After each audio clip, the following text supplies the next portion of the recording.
One of the leading occult philosophers of all time was a man named Manly P. Hall.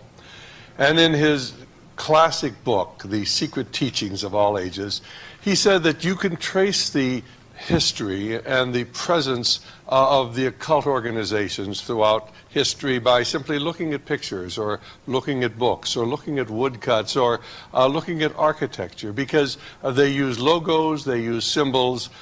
Their presence is very obvious to those within the inside. But tragically, most people, the average individual, has no knowledge of the presence of these dark and sinister spiritual forces. Now, I want to convince you of three things. The first is that an understanding of the forces that have shaped the events of the 20th century is predicated not upon facts to be learned, but rather upon secrets to be discovered. The second is that men and women become accomplices to those evils they fail to oppose. And third, that the price that men and women pay for their apathy and indifference to public affairs is they are ruled by evil men. And I'd like to suggest today that we truly are ruled by evil men. Now, you'll be able to better understand the background of the history I'm about to tell you by reviewing three poems. The first was written by Albert Lord Tennyson in 1842. The second was written by Rudyard Kipling in 1902. And the third poem was written by James Russell Lowell in the 1840s or 1850s. Now, the first two poems and their significance are known to those people who work behind the scenes, but not to the average individual. When we talk about Tennyson, most people remember his wonderful poem, The Charge of the Light Brigade. Cannons to the right of them, cannons to the left of them, cannons before them volleyed and thundered, stormed by shot and shell, bravely they rode and well. Into the jaws of death, into the gates of hell, rode the 600. But the poem that shaped the events of the 20th century was called Locksley Hall. Now, in my Encyclopedia Americana, they have a full page about a poem nobody ever heard of.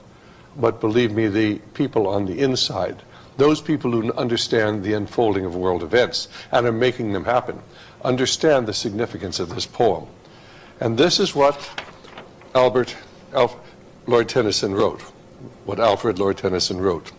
For I dipped into the future, far as any eye could see, saw a vision of the world and all the wonders that would be, heard the heavens filled with shouting and there rained a ghastly dew of the nation's airy navies grappling in the central blue, till the war drum throbbed no longer and the battle flags were furled in the Parliament of Man, the Federation of the world.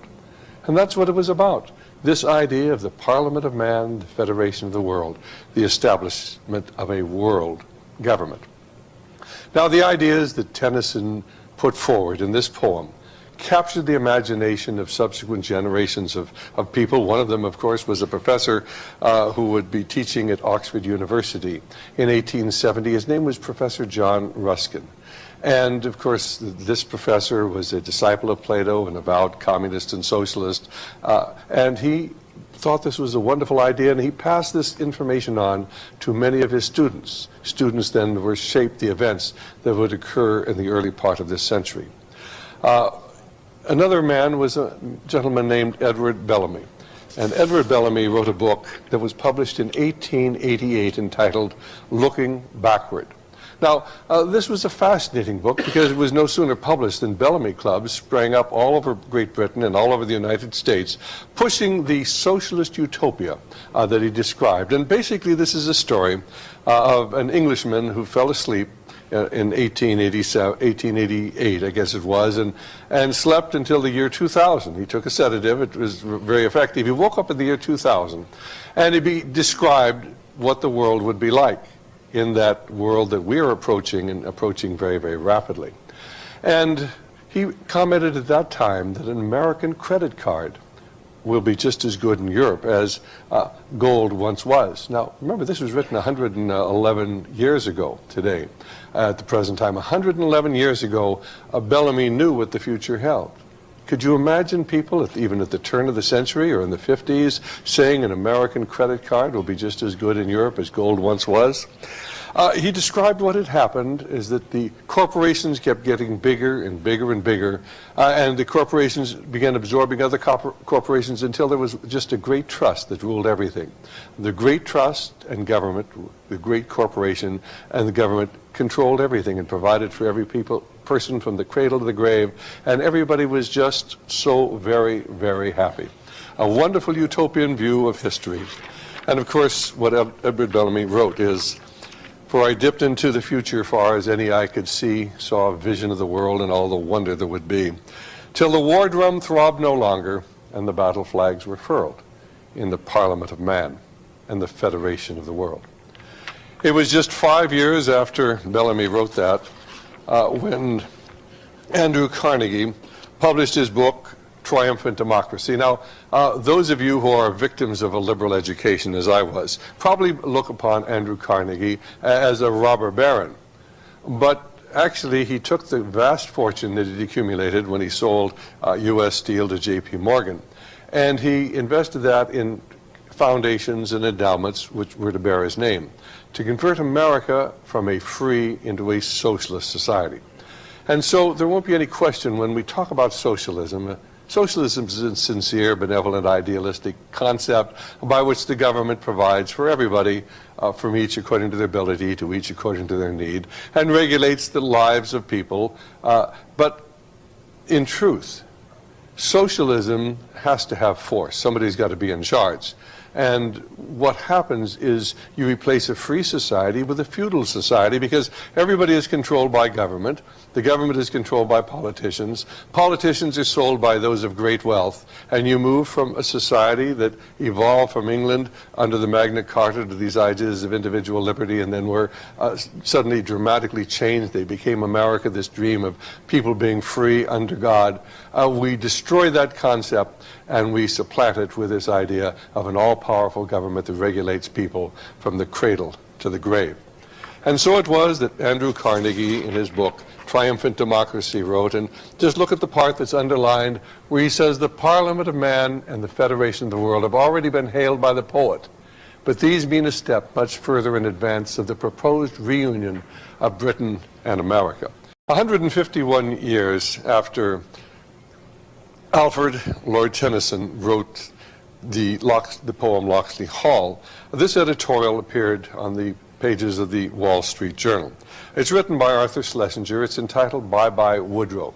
And it's the idea that at that time there was opposition to going into NAFTA and the World Trade Organization. There were a lot of Americans who wanted to maintain our sovereignty as a nation. They didn't want to relinquish our sovereignty to this world government. And at the very end of this, Schlesinger writes this: "The world of law will not be attained by exhortation. Law requires enforcement.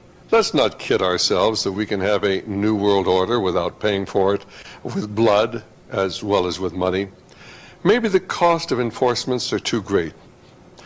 National interest, narrowly construed, may well be a safer rule. But let us recognize that we are surrendering a noble dream. Remember those lines of Tennyson that Churchill called the most wonderful of modern prophecies and that Harry Truman carried in his wallet throughout his life?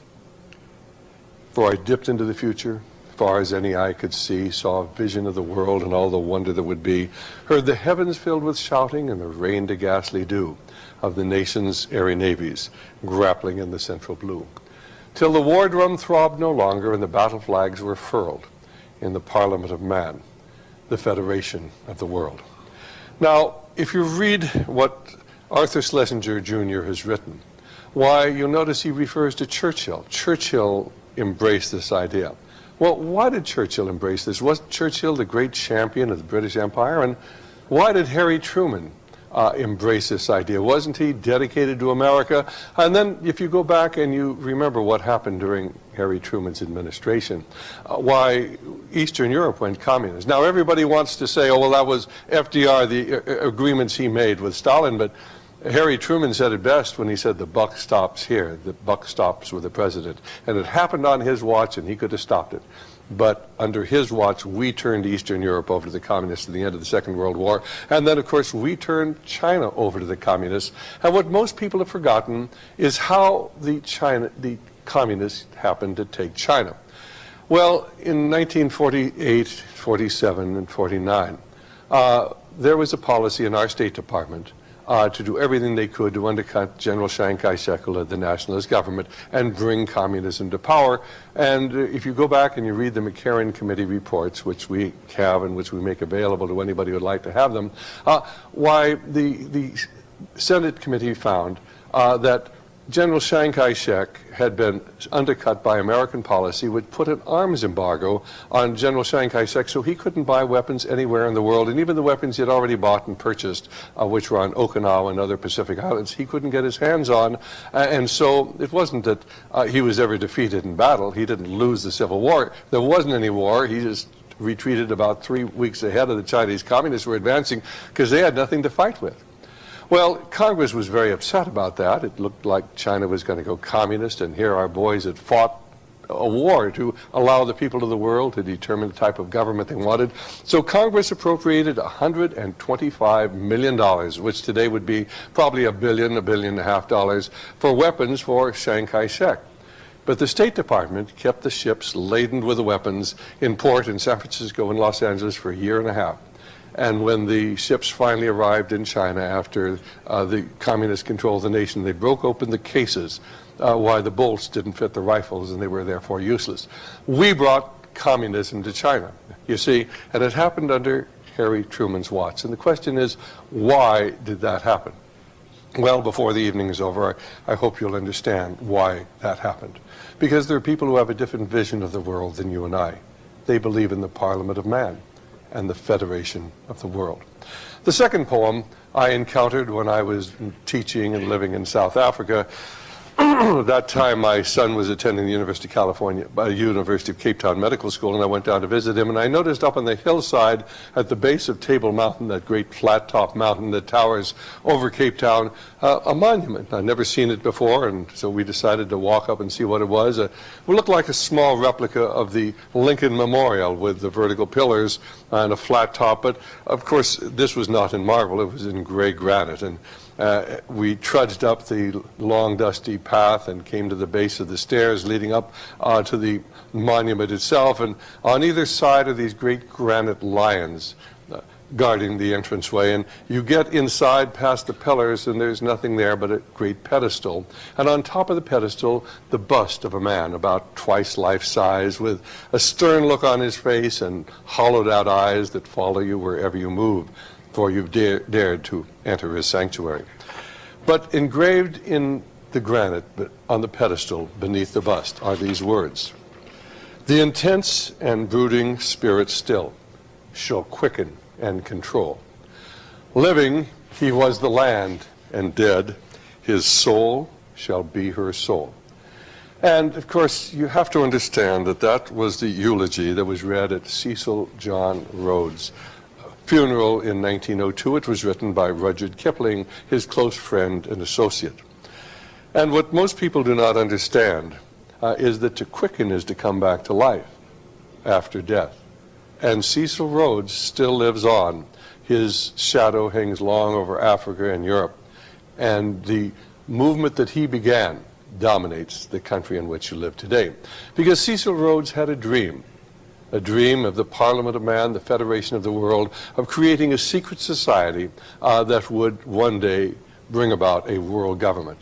And so he left his great fortune to two purposes. One was to the secret society, and the other was to something known as the Rhodes Scholarships. Now, it is not simply coincidence that our President Clinton, happens to be a Rhodes Scholar, that the Supreme Allied Commander of Europe, General Wesley Clark, happens to be a Rhodes Scholar, that the Deputy Secretary of State, Strobe Talbot, is a Rhodes Scholar. In fact, Rhodes Scholars are at every level of our government. They're working within our major banks, our industries. They're the presidents, not teaching at our colleges, they're the presidents of our colleges, because the men who were taken from the United States and from Europe and from the various British colonies and sent to Oxford for our Rhodes Scholarships are there indoctrinated in these ideas of world government. indoctrinated in the idea that we really need an elite to rule the world because you common people are incapable of governing yourselves. And after 3 years there, as their faith in God is undermined and replaced with this belief in this new spirituality, they return to America. And, of course, they go into key positions. And if you want to get ahead in the world, maybe you'd like to become the president, one of the best places to go is to Oxford as a Rhodes Scholar. Now, the third poem was written by James Russell Lowell, describing that age-old controversy that has been with us since the dawn of mankind, that struggle between good and evil. And this is what James Russell Lowell wrote. Once to every man and nation comes the moment to decide, in that strife of truth with falsehood for the good or evil side. Then it is the brave man chooses, while the coward stands aside, until the multitudes make virtue of the faith they have denied. Though the cause of evil prospers, yet his truth alone is strong, though her portion be the scaffold, and upon the throne be wrong. But that scaffold sways the future, for in the dim unknown standeth God within the shadows, keeping watch above his own. And he's describing that struggle that began in the Garden of Eden and has been continuing ever since then, a struggle between truth and falsehood, between God and the forces of darkness. Now, to really understand what we're about to tell you this evening, I want to tell you a story. It's a murder mystery. It was the murder on the Orient Express, and that's a picture of the Orient Express, a train which traveled across the continent of Europe for many generations, linking the mystery of the East with the rationalism of the West, went from Istanbul to Paris. And the story was written by Agatha Christie of the murder on the Orient Express. It was a wonderful story. It was eventually made into a movie with such people as Albert Finney as Inspector Poirot, Lauren Bacall, Ingrid Bergman, Jacqueline Bisset, Martin Balsam, Sean Connery, Anthony Perkins, Vanessa Redgrave, and Richard Widmark as Mr. Ratchet. Truly a cast that most directors or producers would die for. And it starts in Istanbul as the train is being boarded, and it's interesting that most of the people getting onto the train are either English or Americans. Unusual to see so many Americans boarding a train in Istanbul.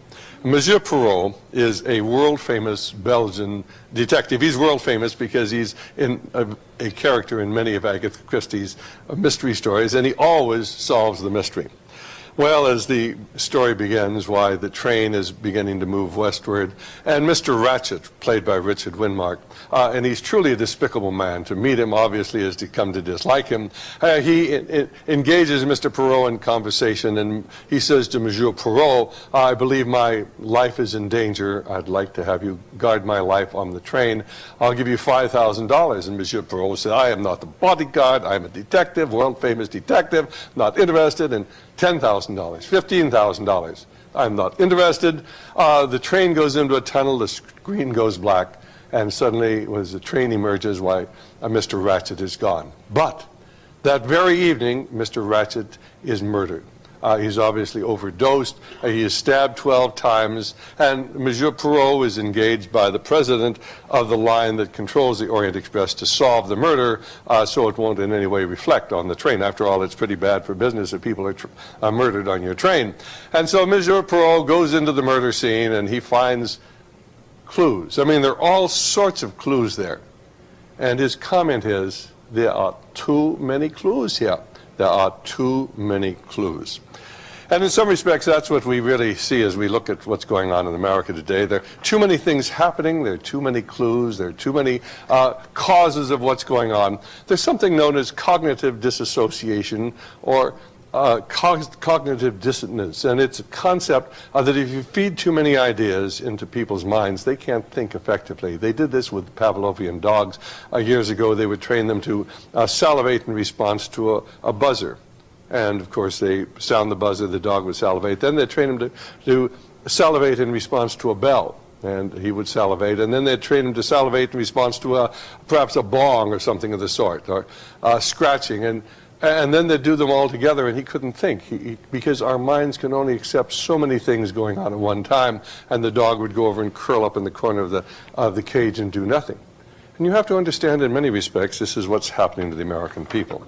We face so many problems today. We face the problem of unrestricted abortion, increasingly militant homosexuality, where children are being taught in kindergarten that homosexuality is perfectly normal. Increasing crimes, where a court system that seems to be much more concerned about the criminal than the victim. A drug epidemic, that no matter what we do, it keeps getting worse. The failing educational system, the destruction of our family with half of our marriages ending in divorce. We find the loss of patriotism. We find new diseases, HIV disease and Legionnaire's disease and virus, and then we find new mycoplasma infections and all sorts of new diseases, many of them drug resistant. We don't know what to do with them. We find ever increasing government control over our lives and increasing persecution of Christians, not only in other countries, but even here in the United States, where if you were to go to a teacher were to go to a student and say, well, you might be homosexual, try it, you might like it, that'd be all right, but if you were to say, God loves you, why, that teacher would lose their job, and there's something wrong with the picture. The failure of our churches to speak out on moral and political issues, an ever-growing number of wars and revolutions, the absence of a missile defense for America, and in the face of increasing Russian hostility, lots of things are of serious concern. And I think you can't look at what's going on in the world today without being concerned. So who's really responsible for the things that are happening in America today? And there are many, many people who suggest that behind everything going on are the bankers. Because after all, when we have wars, the bankers make money. When we have inflation, the bankers make money. When we have a recession, the bankers take your home and your farms, and the bankers make money. And there's a great deal of evidence to suggest that this is not something new, but this has been going on for literally centuries. And so one of my favorite books is written by Thomas Jefferson. It's called The Master Thoughts of Thomas Jefferson. The book was actually published in 1909. But it describes something that Thomas Jefferson wrote almost 200 years ago. And among his thoughts are these. Everything predicted by the enemies of banks at the beginning is now coming to pass. We are to be ruined now by a deluge of bank paper as we were formerly by the old Continental paper. It is cruel that such revolutions and private fortunes should be at the mercy of avarice adventurers who, instead of employing their capital, if any they have, in manufacture, commerce, and other useful pursuits, make it an instrument to burden all the interchanges of property with their swindling profits, profits which are the price of no useful industry of theirs. Prudent men must be on their guard in this game of Robins alive and take care that the spark does not extinguish in their hands. I am an enemy to all bank discounting bills or notes for anything but coin, but our whole country is so fascinated by this jack-o'-lantern of wealth that they'll not stop short of its total and fatal explosion. And of course, today we see the stock market progressively going up, and many, many people think it's going to keep going up forever. But I've got news for you. Time and time again, through the decades and through the centuries, we've seen exactly the same thing happen that will happen very soon to America. This is a copy of the congressional record of February of 1917. I happen to come from a town called Santa Cruz in California. And we have a university there. We have such people as Bettina Aptheker. She's a professor there, formerly a member of the Central Committee of the Communist Party. Her father, Herbert Aptheker, was the chief theoretician of the Communist Party, and she herself had organized the free speech movement in Berkeley in 1964. We have Angela Davis there. We even gave a PhD to Huey Newton, the leader of the Black Panthers, shortly before he died in a drug deal. But the advantage of having a university in your community is that you can get the books and you can get the congressional records there that are readily available, or not available to most people. So this is taken from the congressional record of February of 1917, which we got out of our university library. Congressman Callaway is writing about what is going on in America in February of 1917, just 2 months before we enter the war in Europe. Let's go to the second paragraph. In March of 1915, the J.P. Morgan interests, now those are the banking interests, J.P. Morgan is the most powerful banker in America in 1917. in 1915. So in March of 1915, the J.P. Morgan interest, the steel building, the powder interest, and their subsidiary organizations got together 12 men high up in the newspaper world and employed them to select the most influential newspapers in the United States, and sufficient numbers of them to control generally the policy of the daily press of the United States. These 12 men worked the problem out by selecting 179 newspapers and then began by an elimination process to retain only those necessary for the purpose of controlling the general policy of the daily press throughout the country. They found it was only necessary to purchase the control of 25 of the greatest papers. The 25 papers were agreed upon. Emissaries were sent to purchase the policy, national and international, of these papers. An agreement was reached. The policy of the papers was bought to be paid for by the month.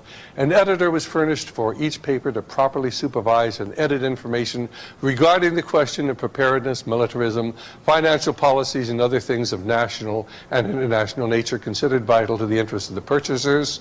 The contract is in existence at the present time, and it accounts for the news columns of the daily press of the country, focusing on military matters and military preparedness. Now, 2 months later, we went into the war.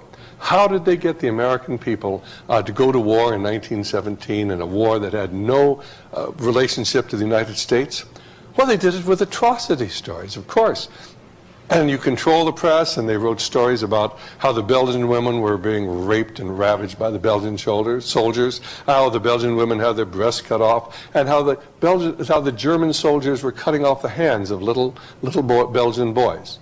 And day after day after day after day after day, you read the atrocity stories, and an awful lot of Americans honestly believed this.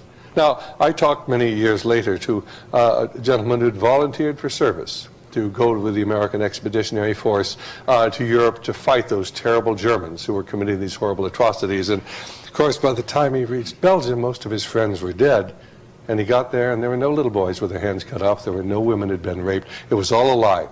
But a lie told convincingly enough and often enough is believed. And J.P. Morgan and their control of the media convinced the entire American public that a lie was truth. Many times there are atrocities, and we just never hear about them.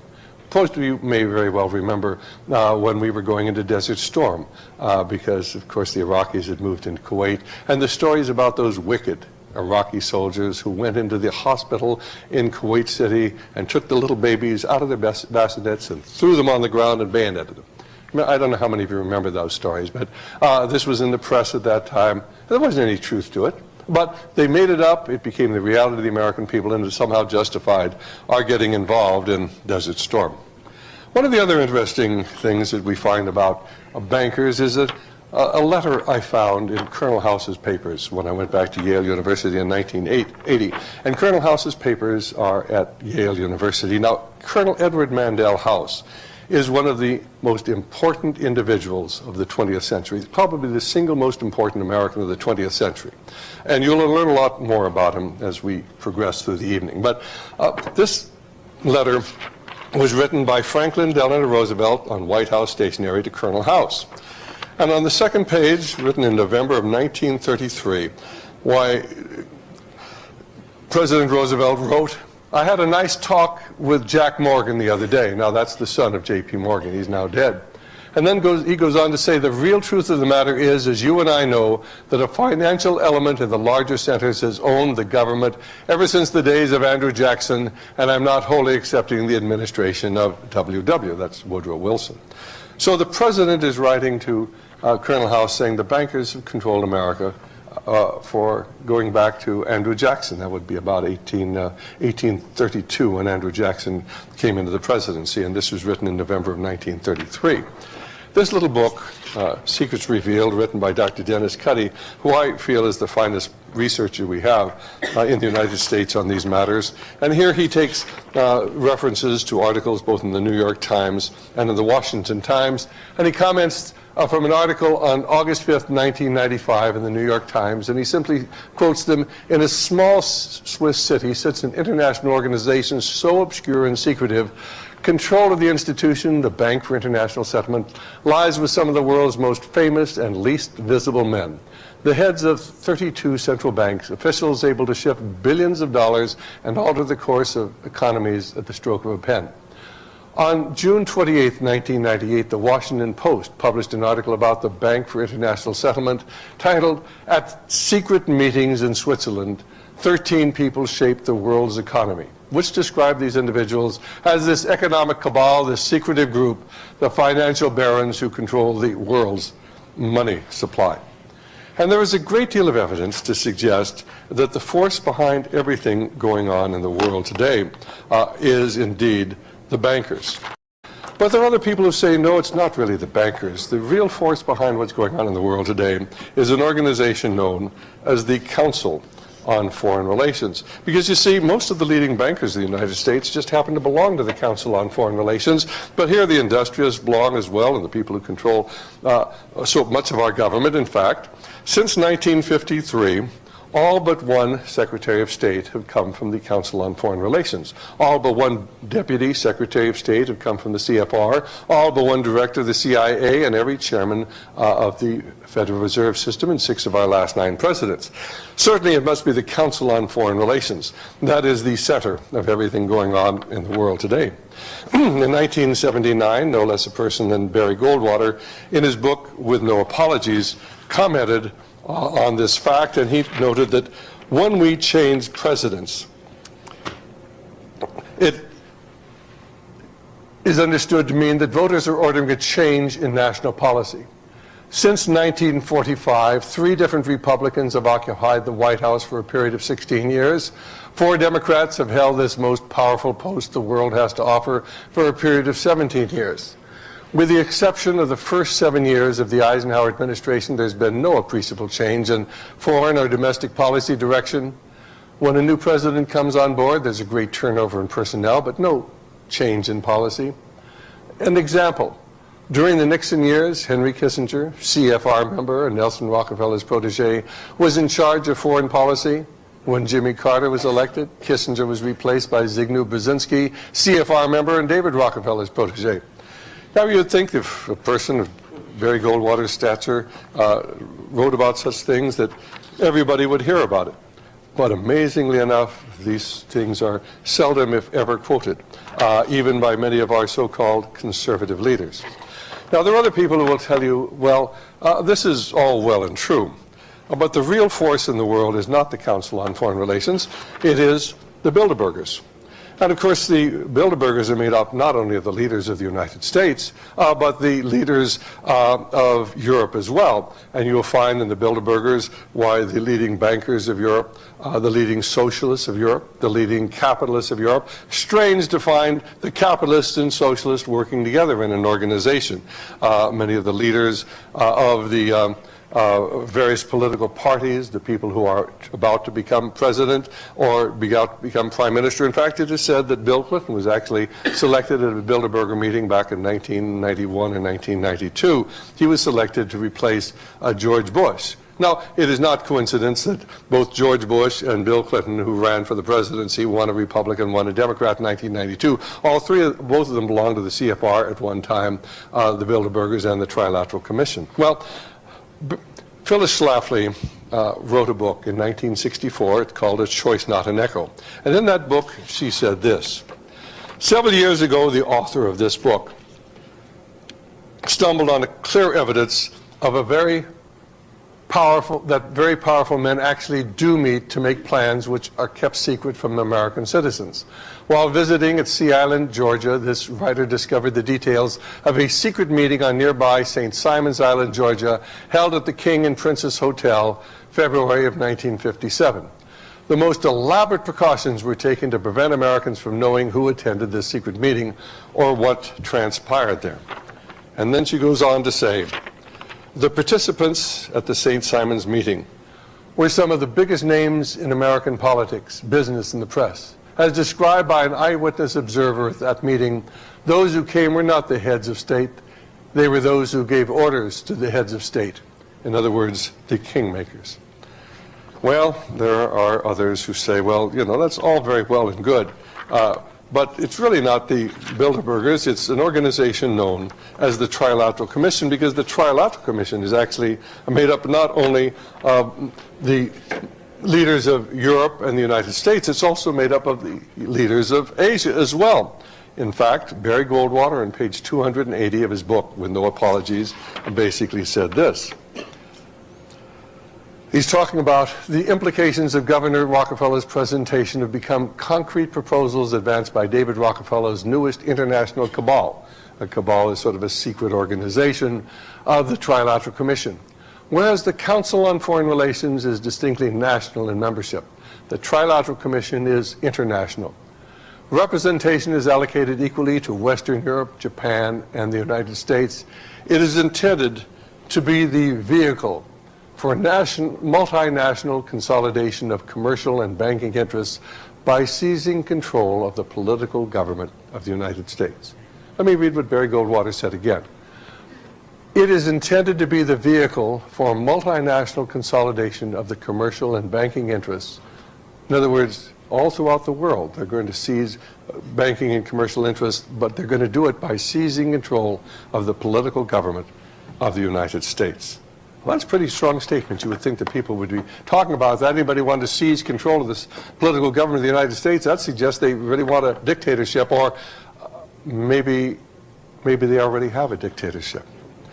Well, there are others who are going to say it's really not this organization you're talking about. It's really something called the Club of Rome.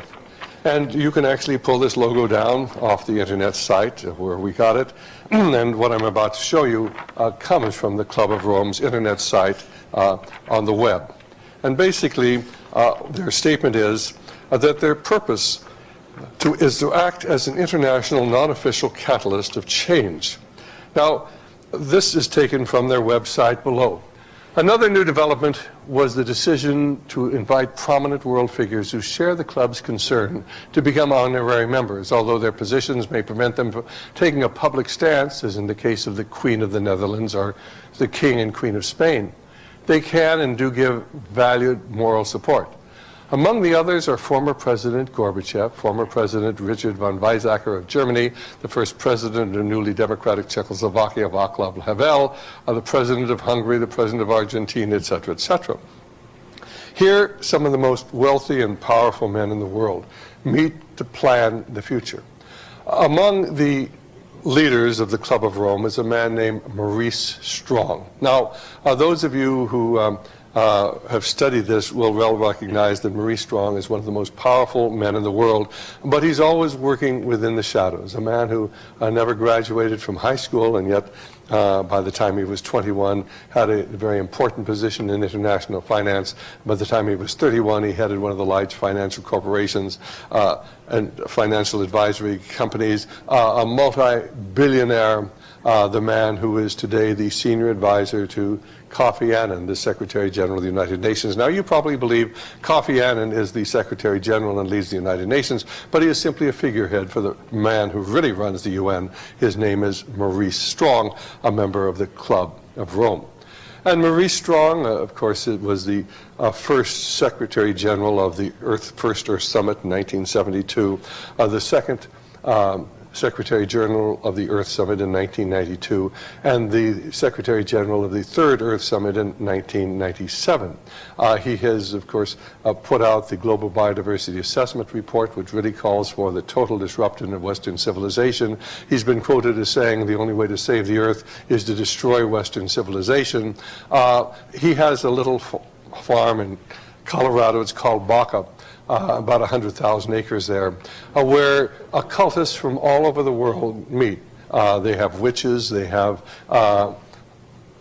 medicine men, they have shamans, they have Satanists, they have Shirley MacLaine. According to an article in West Magazine, why men like Henry Kissinger and Robert McNamara, remember the man who sent our boys to Vietnam to fight for 10 years but never allowed to win. They're not infrequent visitors at Baca. Maurice Strong's wife happens to be a witch, and she prays the sun up every morning.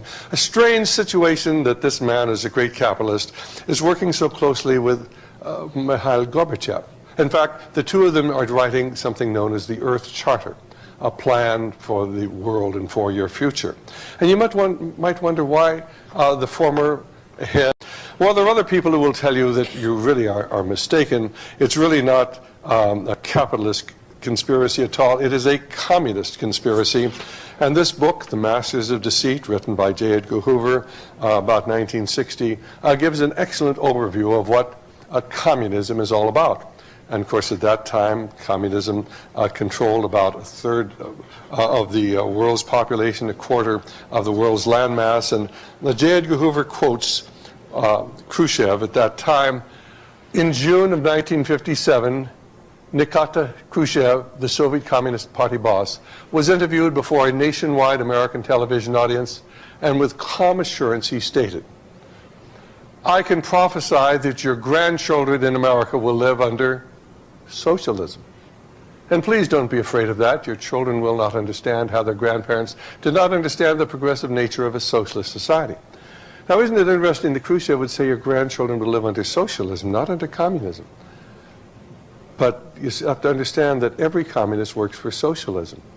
There is no communism in Russia. There never was any communism in Russia, because communism is when the state withers away, and the state never withers away. What the state does is always gain more power, like a hungry lion, always more power over the lives of the people.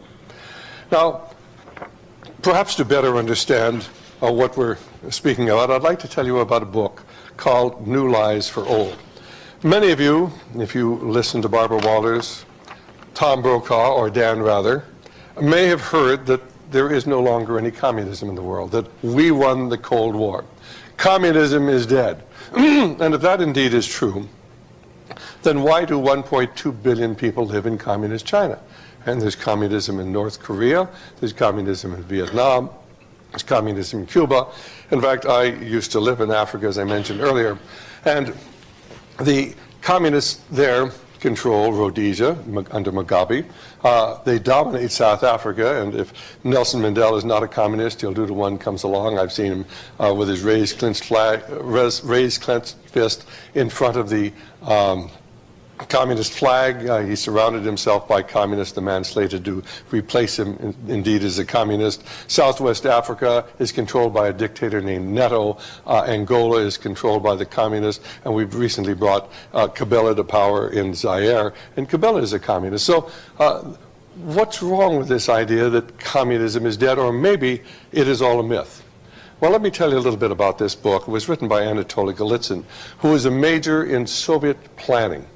And he defected to the United States and tried to tell American intelligence that the communists had a long-range plan to convince the American people that they had won the battle. And, of course, as he was debriefed by the CIA, any CIA official who believed him was immediately fired. And there was a group under James Angleton who were just put out of the CIA or retired. Everybody who stayed in the CIA went along with the official party line that communism was eventually going to be defeated, and we were going to defeat it. The evil empire was going to be destroyed. This book was written in 1984, and in this, Golitsyn says very clearly that what is going to happen is the fact that the Soviets are going to try to convince you that you've won the Cold War, that their government's going to fall, that they're going to become more democratic. They are going to tear down the Berlin Wall, which is what they did. We didn't tear down the Berlin Wall. They tore it down. That Solidarity is going to take control in Poland, and of course they're going to convince you to go ahead and unilaterally disarm, and you'll give them more and more and more money so they can build themselves up in preparation for the inevitable war that they believe is coming. Another article that comes out of the New York Times in March of 1963, IMF relents on aid to Russia, but U.S. talks tougher. Now, you have to understand, we're financing Russia today. We keep pouring billions and billions of dollars in. They've recently defaulted on $100 billion. And what are we doing? Well, we're giving them more money. And there's something wrong with this picture. But if you go back through history, you will find, as we'll discuss later, that we have financed Russia directly or indirectly since the time of the Russian Revolution back in 1917, because communism or socialism doesn't work. It's always had to have help from the West. This is a fax I get regularly from J. Michael Waller. The headline here, IMF promises more money as Russia threatens to arm Serbia. Where do you think that the Serbians get their MiG fighters and their anti-aircraft batteries? And where do you think that they get the wherewithal to withstand the intense bombing that the Americans have brought against them? Now, of course, they get their backing from Russia, and where does Russia get its backing? Well, they get their backing from us. Here's some from J. Michael Waller. Prophecy Club carries, from Jeff Nyquist. Prophecy Club carries the material from Jeff Nyquist. I think it's accurate. As he points out that Russia is stockpiling oil and food and gold in preparation for war because they believe war is not only fightable but winnable. And I'd like to suggest to you a book that Prophecy Club offers. It's entitled Through the Eyes of the Enemy. It's written by Colonel Stanislav Lunev, who is a colonel in the GRU, that is the Soviet military intelligence. He defected to the United States in 1992. I've talked to him personally, I've interviewed him, and I believe his book is available here. And he will tell you that the Soviets not only believe that nuclear war is fightable, they believe nuclear war is winnable. They have an anti-ballistic missile system. We have no anti-ballistic missile system. Whenever we talk about building one, the Russians say, why would anybody want an anti-ballistic missile system if they weren't planning on war? We had one, incidentally. We tore it down in the late 1970s under Jimmy Carter because it was too expensive to keep up. The Russians not only have an anti-ballistic missile system, they have 12,000 surface-to-air missiles.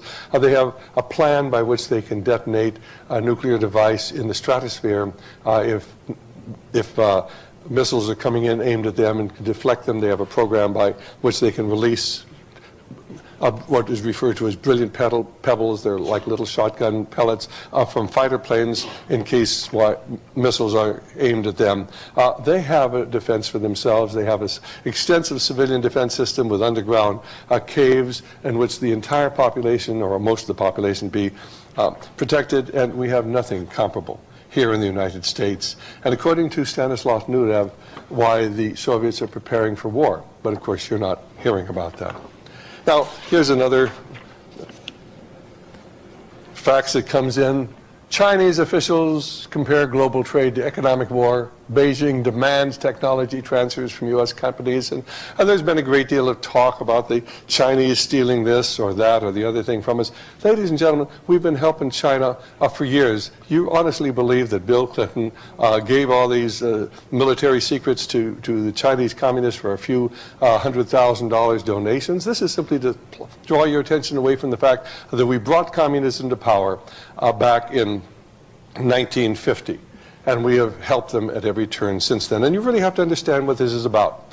In that little book I referred to, Secrets Revealed, there is a quotation from an article by David Rockefeller that occurred in the New York Times in either 1973 or 1974.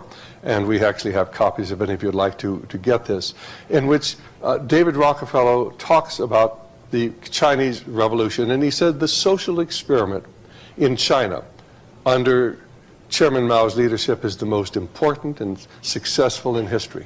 Let me repeat that. The social experiment in China under Chairman Mao's leadership is the most important and successful in history. It was just a social experiment. Oh, they'd killed 70 or 80 million people. It was an interesting social experiment because, you see, there are people who look at the world differently than you and I and have a different attitude towards human suffering and human compassion. Head of the Soviet KGB, this former dictator of Russia, is working with a capitalist to reshape the world. And yet, of course, the more you study this, you begin to find there may be very little difference between the leaders of the communist nations and the leaders of the capitalist nations. Well, there are many people who say that you are entirely mistaken if you believe that this is a world communist movement, because every communist is a socialist. And you remember that Khrushchev talked about your grandchildren living not under communism but under socialism. And the real problem is the socialist movement. Indeed, there is an organization known as the Socialist International. It is one of the 3 or 4 most powerful nations in the world, and most Americans have never even heard of it. But at the present time, the Prime Minister of England, Tony Blair, is a Vice President, the Prime Minister of France, and the Prime Minister of Germany and of Italy and of Spain. They're all Vice Presidents of the Socialist International. They held regular meetings. They're planning on a world government, and they work towards exactly the same goal that the communists do, a one world government, a new economic system, and a new spirituality. But of course, the question is not what sort of world are we moving into, but who's going to run it, and the socialists believe they're going to be in control. The Socialist International has regular meetings, and if you have access to the internet, you can look up their website and verify who the people are who are involved in this. Now, if you go to Ombry St. Mary, which is the Beatrice Webb House, it's about 30 miles south of London. I've been there, a beautiful estate where the socialists meet on a regular basis to plan the new world. And they had there, it was stolen, but they had there a stained glass window. We have in the original color, but this is simply a black and white reproduction. And this is where you can see their coat of arms. Their coat of arms, you'll see between the two men on the right, is a wolf dressed in sheep's clothing, because everything is deception. You see, FS for Fabian socialism, the use of deception to fool the world. On the right, you see George Bernard Shaw, and then just a little to the left, you see Sidney Webb. Each one of them holding a hammer. Shaw is holding the world on an anvil. The caption above, remold it nearer to the heart's desire. They are remaking the world.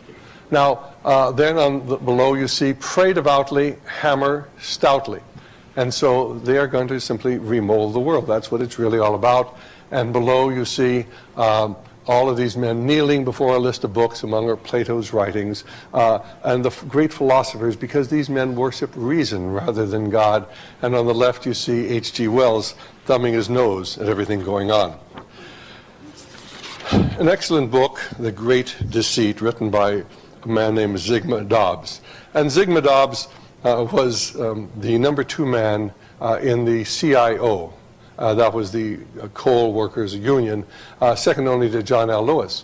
And in about 1950-51, the Congress was investigating communist infiltration of our labor movement, and he was asked to testify. He testified about the communists because he was concerned about the subversive influence within the American labor movement. And the very evening that he was after he had testified about communism and American labor unions, why John L. Lewis and Walter Reuther and his brother and the leaders of American labor, which is largely controlled by people dedicated to socialism, met and they banned Zygmunt Dobbs from ever again being involved in the American labor movement. And he couldn't understand why these men who were not themselves communists would be so concerned because of his exposure of the communist or subversive influence within American labor. And so he spent the rest of his life studying this. He wrote several books, among which was The Great Deceit. And of course what he found out is that the communists and the socialists always work together. They all want the same objective and goal. It's simply who's going to be in charge when this whole thing comes about. And then there are others who will tell you, well, it's really not the communists or the socialists, but indeed it is the humanists. Because every communist is a humanist, and every socialist is a humanist, and they constantly work together. Now, the humanists have all sorts of organizations, most of which I belong to, because I'm a researcher, really, and I want to get their literature. This is the Humanist Manifesto. They published this, Volume 1 and Volume 2, the first written in 1933, the second written in 1973. And here they lay out what they're about. They are pro-abortion. They see nothing wrong with homosexuality. They believe that the criminal needs somebody to back them up and to be behind them to protect them from the criminal justice system. And so they support many times what the criminals are doing. They don't. They think that they need somebody to champion their cause to make sure they get justice. They believe there is no God. They believe there's no right or wrong. They believe our children should be taught that they are to determine whatever they want to do, not having any rules that are brought forward by religious organizations. They are dedicated to socialism. They're dedicated to world government. Every humanist is a socialist, dedicated to world government and to socialism. Not every communist, not every humanist is a communist, but every socialist is a humanist, and every humanist is a socialist. And so there's some people who believe that humanism is the common denominator for everything going on in the world today. There are others, of course, who will tell you that the real force behind what's going on is the tax-exempt foundations. The Rockefeller Foundation, the Carnegie Foundation, the Ford Foundation, the Pew Charitable Trust, the Robert Wood Johnson Foundation, because these organizations, if you study them, are financing communism and socialism here in the United States. In 1953, Congress commissioned the Reese Committee, headed by Congressman B. Carroll Reese, to investigate the great tax-exempt foundations to find out why they had funded the propaganda arm of the Chinese Communist movement in the United States in the late 1940s to convince the American people that Chairman Mao was not a communist but was an agrarian reformer, and that if China went communist it would be good for the Chinese people.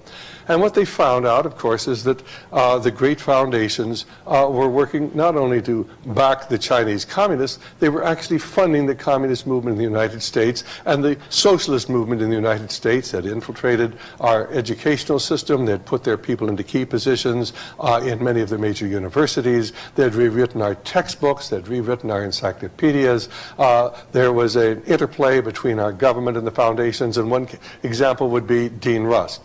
Dean Rusk just happened to be a Rhodes Scholar who worked for the Rockefeller Foundation, who went into the State Department as Undersecretary of State for Far Eastern Affairs, worked there to bring communism to China, and then, of course, to get us into the Korean War, which was to take our attention off of the tragedy of what had happened in China. And then Dean Rusk left the government and went back to the Rockefeller Foundation, now as the president. He stayed at the Rockefeller Foundation for 8 years. He went back then into government as Secretary of State to get us involved in a no-win war in Vietnam. And then, of course, he goes back as president of the Rockefeller Foundation. McGeorge Bundy, who was the director of the National Security Council, getting us involved in Vietnam, went to work as the president of the Ford Foundation. So there's an interlock every place between foundations and government. And it's sort of like musical chairs. And there are many people who honestly believe that the foundations are at the core of everything going on in the world today. There are other people, however, will tell you it's really not the foundations at all. It's a group known as the hierarchy. And I want to tell you a little bit about the hierarchy. I belong to something known as the Lucis Trust. It used to be known as the Lucifer Trust, but that has sort of a bad name. So Lucius is not as bad as Lucifer. And here's something we got from them in 1999. I want you to look at it. It talks about a festival and conference in 1999. And then it talks about mediation, letting in the light. And of course they don't tell you what the light is, but they understand what the light is. And then it talks about group fusion. Now this is the letter I got from them, and I've just copied it here. We affirm the fact of group fusion and integration within the heart center of the new group of world servers mediating between hierarchy and humanity. What are they talking about? Well, if you think that's confusing, let's go down to Roman numeral 2. Alignment, we project a line of lighted energy towards the spiritual hierarchy of the planet, the planetary heart of the great ashram of Sanat Kumara, and towards the Christ at the heart of the hierarchy. Well, you may not understand what they're saying, but you will before the evening is over. There are others who will tell you that the very, very center of everything going on today is the Illuminati. And of course, if you study the Illuminati, you know that it was founded on May 1st, 1776, by a man named Adam Weishaupt. And it was an organization dedicated to destroying all governments and all religions and taking over control of the world. Professor John Robinson actually wrote a book. He was approached to join this group. He did not. He was a Mason, and of course the organization was working within Masonry at the time. But he wrote a book to try to expose exactly what was going on. Now, if you read the 1913 British Encyclopedia Britannica, they have a fair amount on the Illuminati. If you read the modern British Encyclopedia Britannica, they hardly ever mention anything about it. And few people understand that the Illuminati was a very real force. My grandfather told my father about the Illuminati because at one time, every person in America of any consequence knew of the dangers of the Illuminati. And of course, if you look on the back of your dollar bill, you will find this symbol. And a pyramid, an Egyptian pyramid, capped by an all-seeing eye. And beneath the caption, Novus Ordo Seclorum, the new secular order or social order. Then you'll see the Roman numerals there at the base of the pyramid, 1776.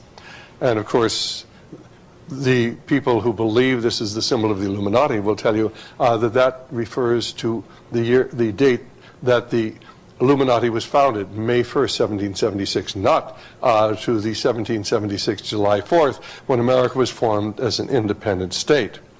So many, many people will tell you this is the symbol of the Illuminati. Now, let me take you to the 1913 British Encyclopedia Britannica and what they were talking about.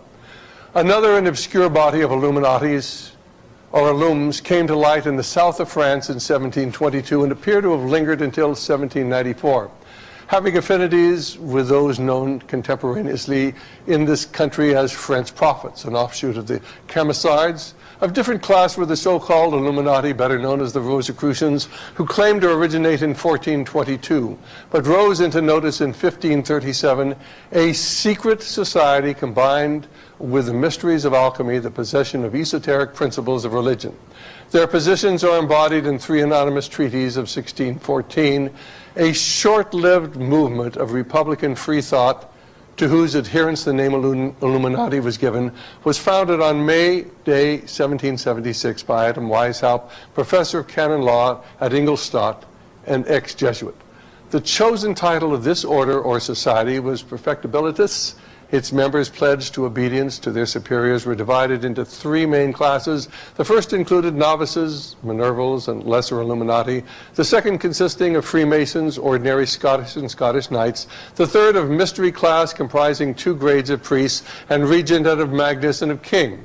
Relations with Masonic lodges were established at Munich and Freising in 1780. The order had its branches in most countries of the European continent, but its total numbers never seem to have exceeded 2,000. The scheme had its attraction for literary men such as Goethe and Herder, and even for the reigning dukes of Gotha and Weimar. Internal rupture preceded its downfall, which was effected by an edict of the Bavarian government in 1785. Later, the title Illuminati was given to the French Martinis, founded in 1754 by Martinus Pasqualis, and to their imitators, the Russian Martinis, headed after 1790 by Professor Schwartz of Moscow. Now, there have been many organizations known as Illuminati, but of course, the Illuminati that was founded by Adam Weishaupt infiltrated the Masonic lodges of Europe, where in large part it just disappeared because now it could remain secret and there'd be no way people could know what was happening. The Illuminati came to the United States in about 1790, and we know that by a speech that was given by Timothy Dwight, who was the grandson of Jonathan Edwards, who was the evangelist who led the first Great Awakening here in the United States. And so the Illuminati then entered the United States. Actually, George Washington actually disowned his Masonic membership because of his concern over the Illuminati and the occult influences that were coming into American Masonry at that time. There are people like Bill Schneebelen and Doc Marquis who have been at the higher echelons of these Seepin movements, because with Masonry, you do not simply have 32 or 33 degrees. As you'll learn very soon, there are other degrees of Masonry, for Masonry is truly a fraternity within a fraternity. Now, here is one of the more important books. It was written by a man who no one would accuse of being a conservative. His name is James H. Billington. He is currently the Librarian of Congress, and his book, Fire in the Minds of Men, is one of the great exposés of the world occult movement. And he talks about the Illuminati. The Order of Illuminists was founded May 1st, 1776, by a professor of canon law at the University of Ingolstadt in Bavaria, Adam Weishaupt and 4 associates. The order was secret and hierarchical, modeled on the Jesuits, and dedicated to Weishaupt's Rousseauian vision of leading all humanity to a new moral perfection, freed from all established religious and political authority. Now, one of the more important things that Billington wrote in his book, Fire in the Minds of Men, and I wanted to bring this to you, he talks about the revolutionary faith was shaped not so much by the critical rationalism of the French Enlightenment, as is generally believed, as by the occultism and proto-romanticism of Germany. This faith was incubated in France during the Revolutionary era within a small subculture of literary intellectuals who were immersed in journalism, fascinated by secret societies, and subsequently infatuated with ideologies as a secular surrogate for religious belief. The flame of faith had begun its migration a century earlier when some European aristocrats transferred their lighted candles from Christian altars to Masonic lodges. The flame of occult alchemists, which had promised to turn dross into gold, reappeared at the center of new circles seeking to recreate a golden age, Bavarian Illuminists conspiring against the Jesuits, French Philadelphians against Napoleon, and Italian charcoal burners against the Habsburgs. There were secret societies all throughout Europe in the 19th century, and of course many of them have carried over into the 20th century, and yet if you talk about secret societies today, immediately you were attacked. Why? Well, because of course they don't want you to know about the secret societies of the last century. Now there are others who will tell you it really wasn't the Illuminati at all. The force behind what's going on in the world today is the Jews. And of course there are many, many people, and it's amazing how many you meet across America as you go on a speaking tour, who honestly believe that the Jews are behind everything going on today. And they can point out a certain number of very interesting things. One of them is the majority of people who surrounded Lenin at the time of the original revolution, the number of people in the original government of the Bolsheviks, predominantly they were almost all Jews. And that's true. And every one of them but one was eventually executed. So you don't want to be part of that sort of a Jewish conspiracy. The thing that I point out, of course, is that the people who surrounded Jesus Christ were all Jews too, but that doesn't make Christianity a Jewish conspiracy. Many socialists and communists have been Jews, but many of the finest conservatives I know happen to be Jewish as well, because God's given them very, very special talents and has a very special place for them in His plan for the world. Now, those people then who cannot convince you that it is a Jewish conspiracy generally will try to convince you it is a conspiracy of international Jewish bankers. And they can come up with a great deal of evidence for that. And they will point to the financing of the Russian Revolution by Jacob Schiff, who worked for Kuhn, Loeb and Company, and it has been reported that he gave $20 million to Kerensky following the revolution, and this obviously means it's a Jewish conspiracy, but you have to understand why Jacob Schiff would have given money to Kerensky and to Lenin. And the reason, of course, is because of the violent anti-Semitism that existed under the Tsar. In 1905, there had been a revolution in Russia. And as immediately after that, there suddenly appeared in Russia a document called the Protocols of the Learned Elders of Zion, and it was circulated widely among the aristocracy, and it basically said the entire world revolutionary movement. And there had already been a number of revolutionary attempts in France and in Germany and in Italy. And it said the revolution throughout the world, specifically the one here, is all a Jewish conspiracy. And this is called the Protocols of the Learned Elders of Zion.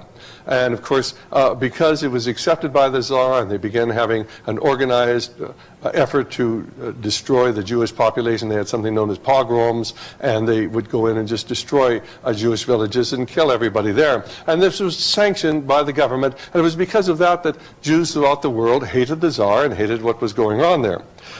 But there's other things going on. There's a book written by Henry Ford called The International Jew.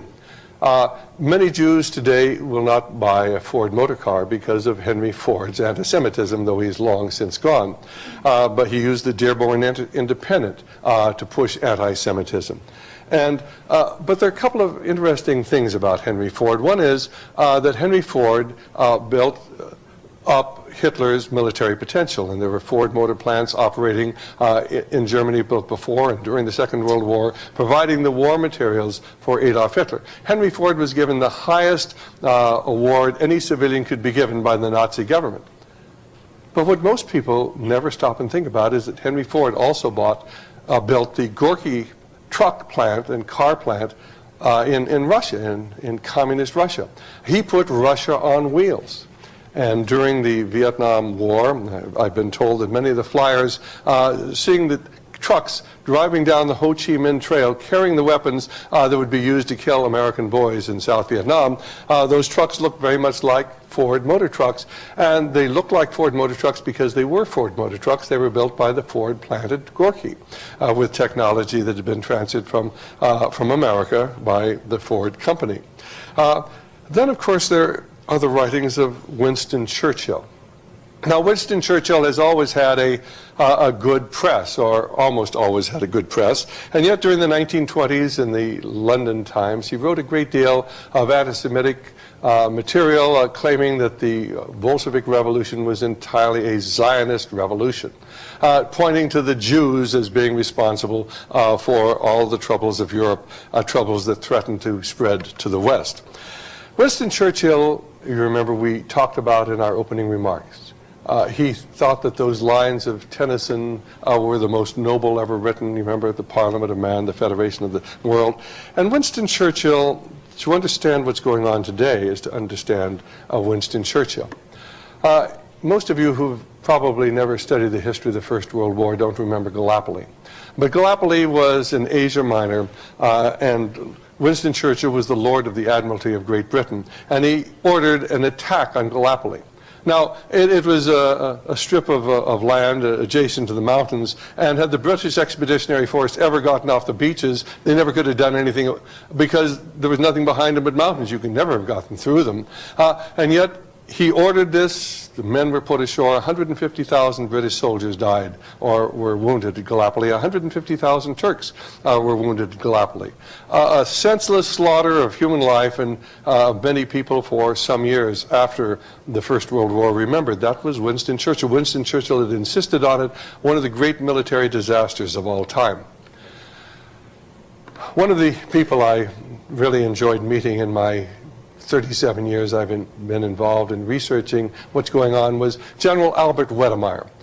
General Wedemeyer was a four-star Marine general. Perhaps some of you remember that wonderful docudrama, Herman Wouk's The Winds of War. How many of you remember that? Basically, it was the story about an American general played by Robert Mitchum, who was going to the White House to have dinner with Churchill and FDR. That, in real life, was General Albert Wedemeyer. He was the chief planner for the American military, for the American Army, in the years leading up to and at the beginning of the Second World War.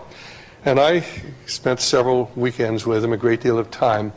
And one of the things he pointed out was that Winston Churchill had insisted in 1943, and early 1943 we were ready to end the war.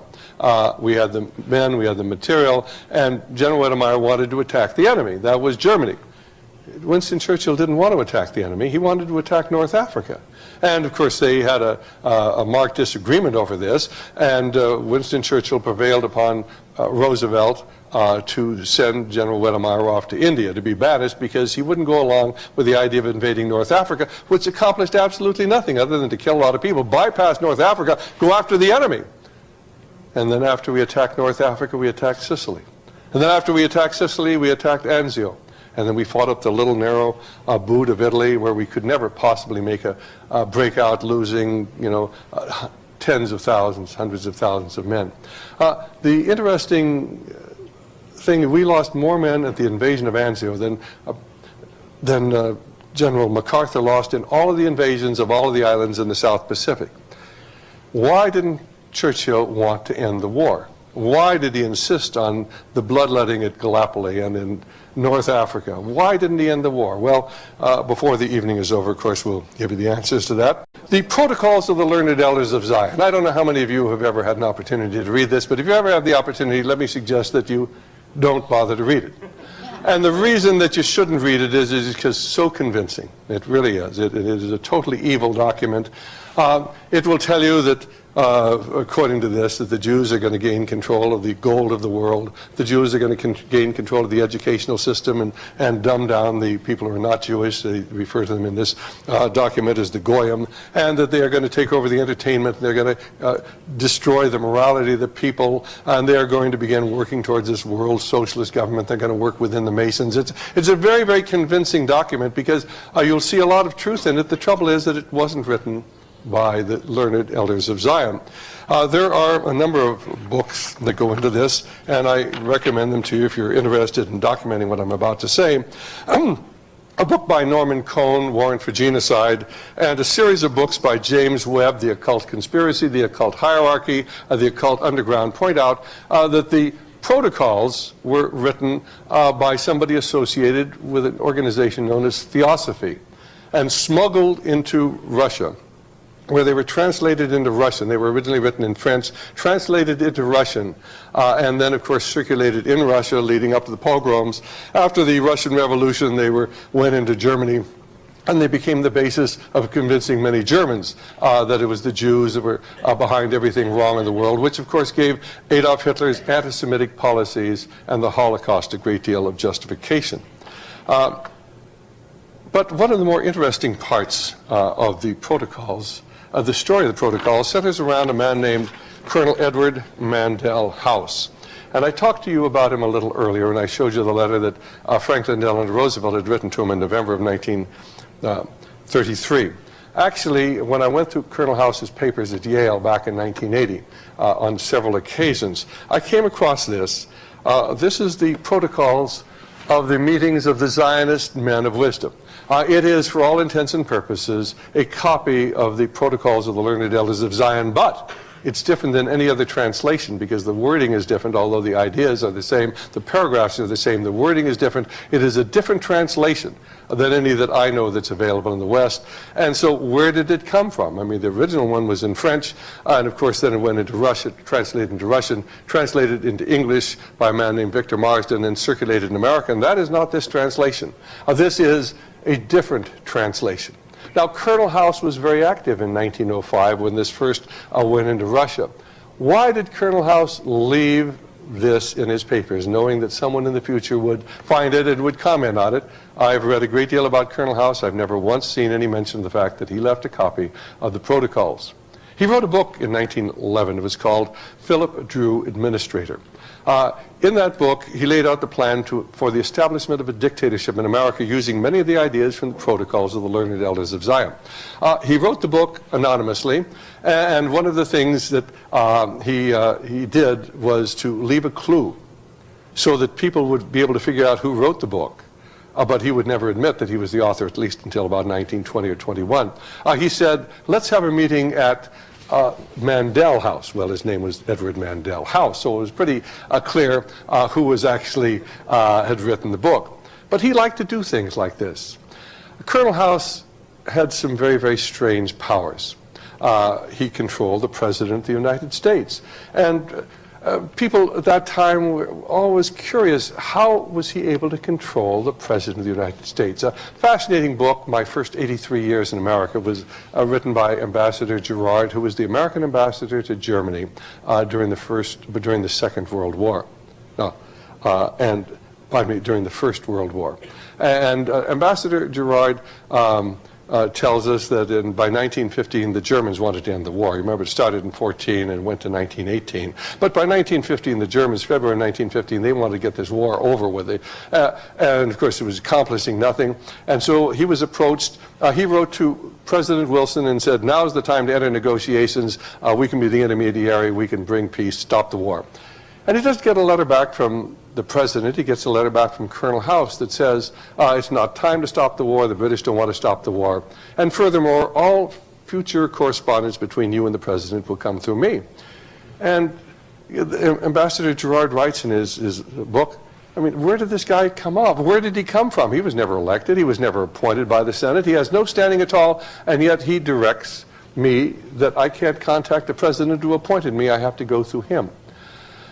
Colonel House and some of the books written at that time would go into a room and talk to people, and he'd maybe fix somebody and he'd begin talking to them, and after he had left, an idea would come into their mind, and that idea they'd think would be their own, and they'd begin acting on it, never realizing that it was Colonel House's idea. And the man who commented that never understood how this had come about.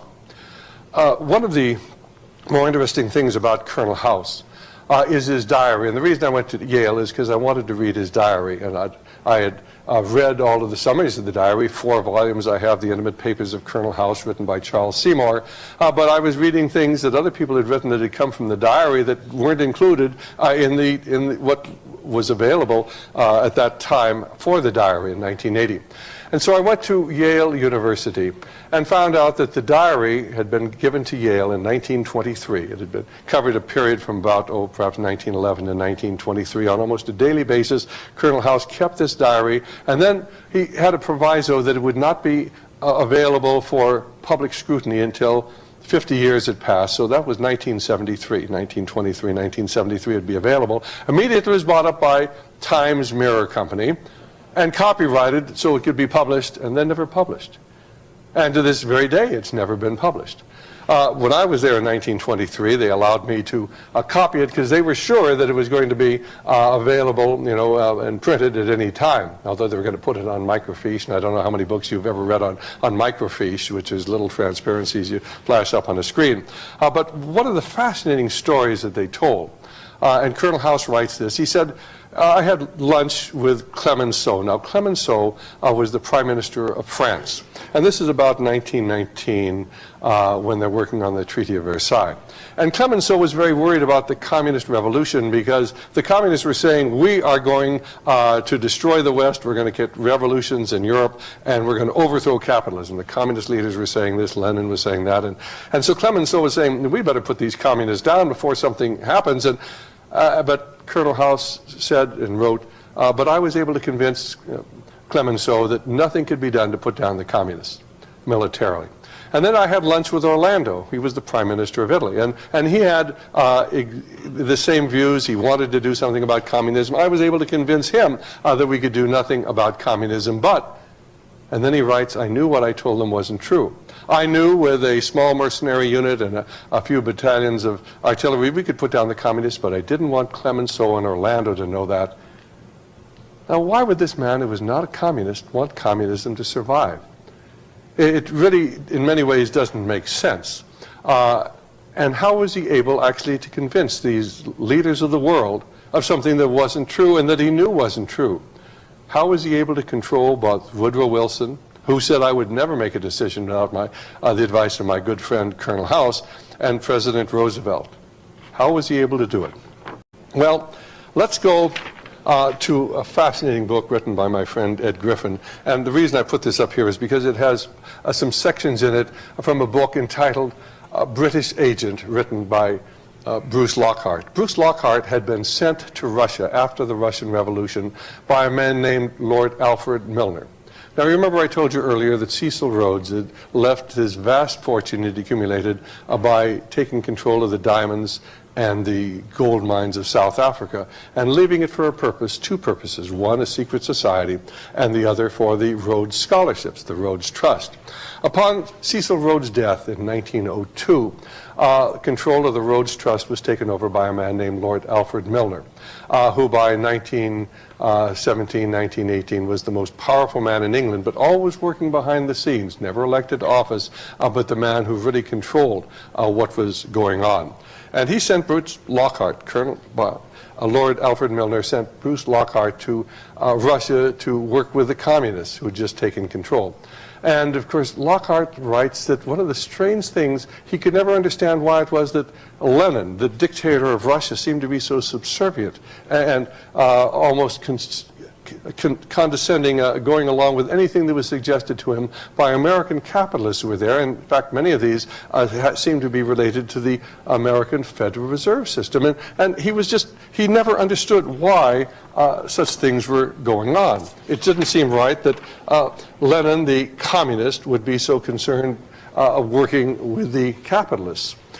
And, of course, there are a number of other books that were written at that time. One of them is the autobiography of Sir George Buchanan. Sir George Buchanan was the English ambassador to St. Petersburg, to Russia, at the time of the Communist Revolution. And in his biography, he has about 10 pages talking about these foolish people who are saying that the English had financed the Russian Revolution.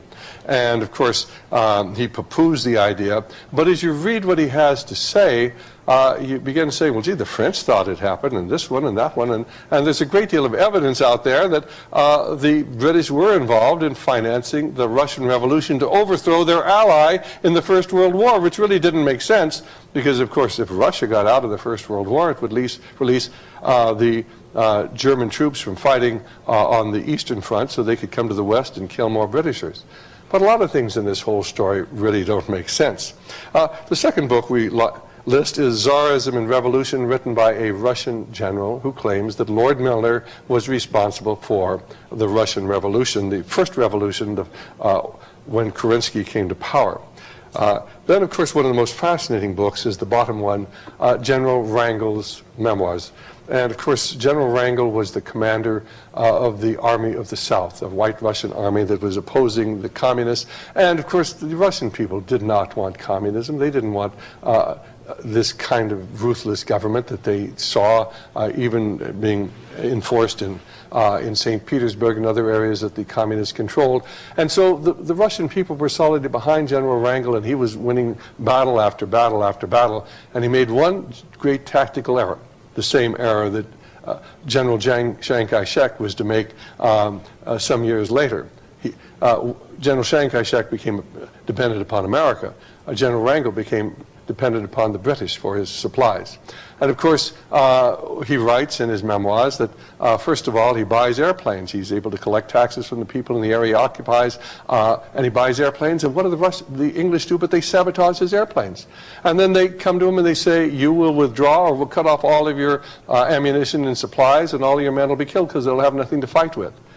And so eventually he's forced to simply retreat because they cut off his munitions and war supplies. And he never understands why the British were so intent upon the defeat of the opposition to the communists. But then, of course, General Wrangel never understood that the most influential man in England at that time was Lord Alfred Milner, who had taken over the leadership of the Rhodes movement upon Rhodes' death in 1902.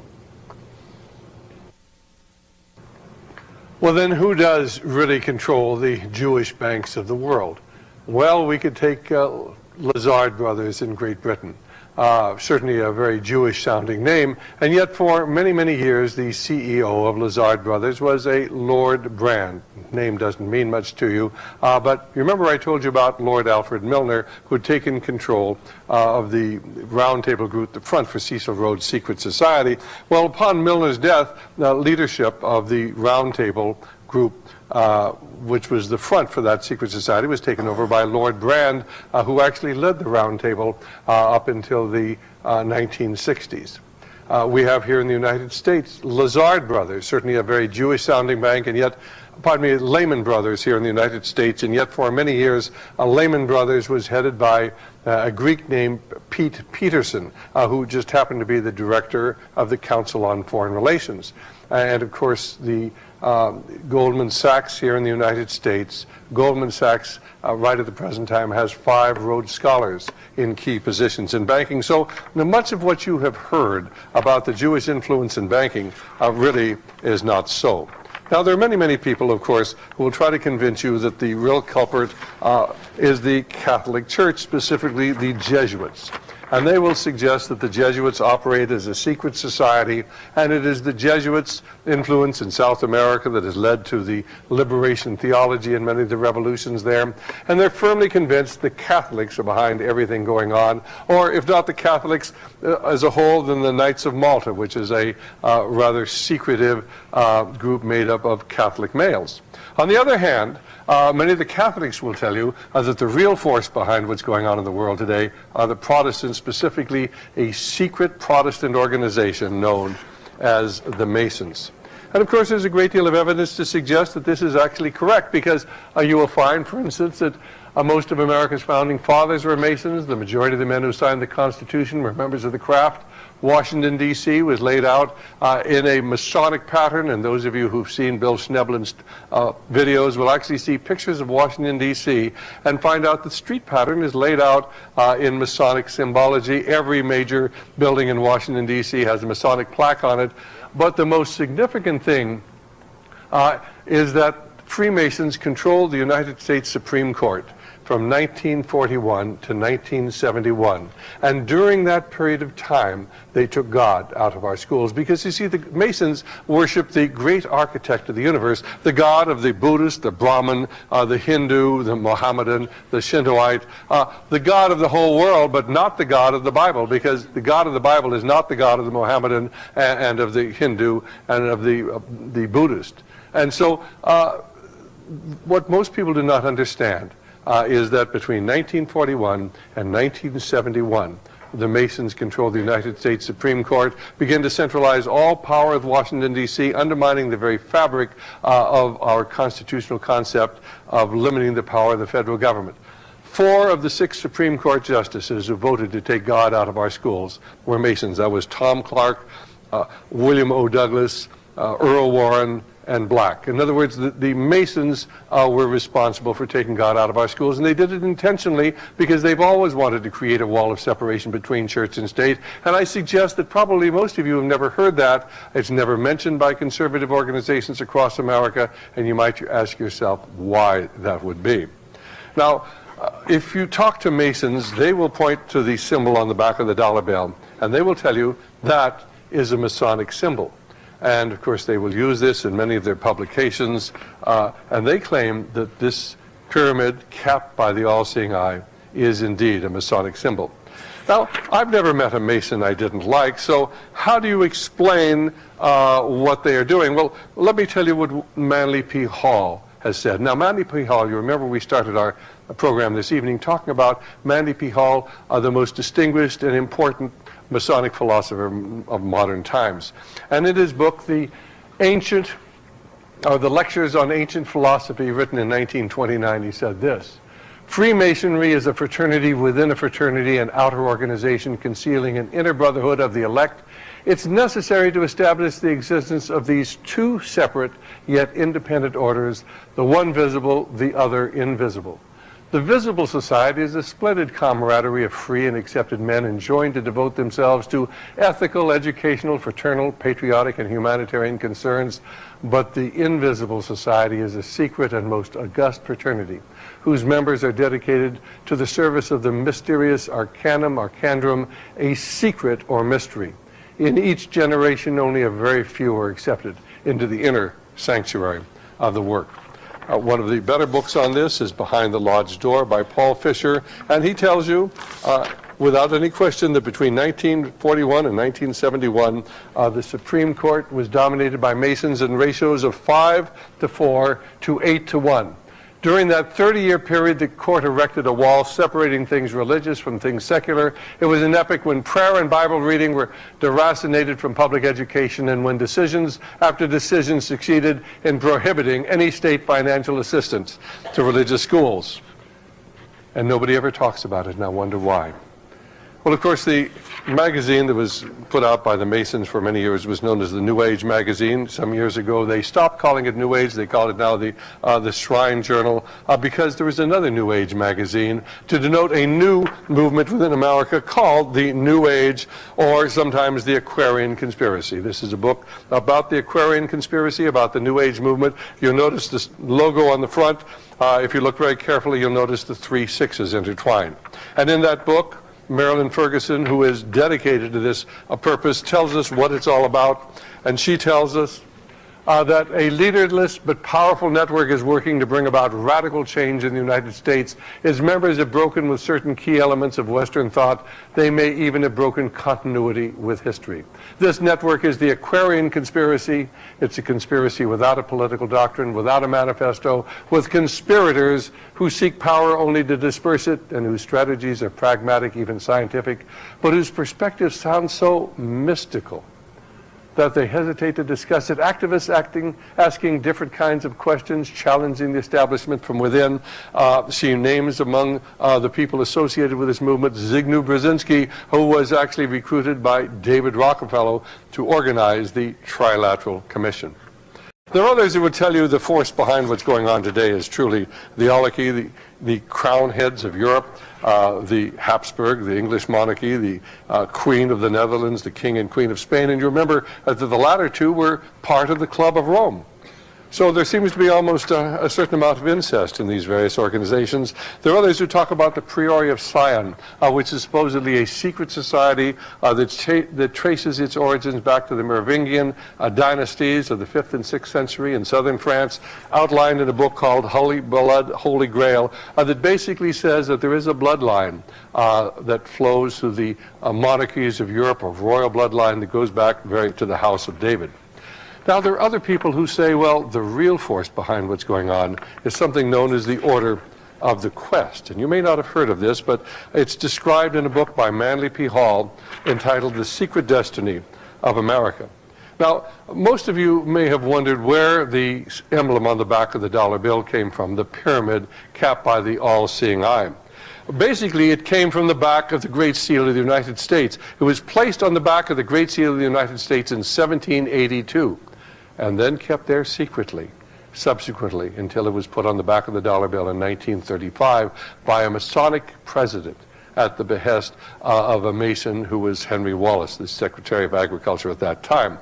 But the understanding of the Great Seal is an understanding of the occult movement and its influence on America.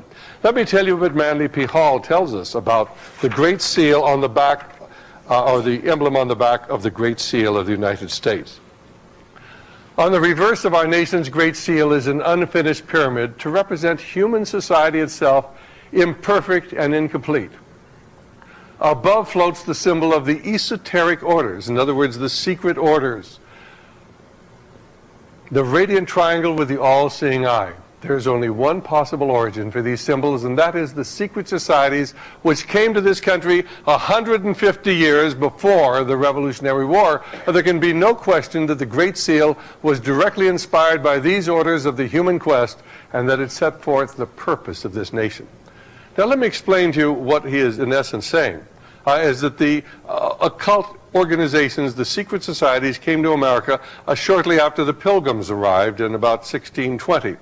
And the purpose of America was to bring about the New World Order. They were to use America to create Novo Ordine Seclorum, and that's exactly what's happening today. The power of America is being used to force all nations into the world government, and that's what you're seeing in Kosovo, why we are simply bombing the cities, destroying everything, and if you don't give in, why, of course, that'll be a good lesson to other people.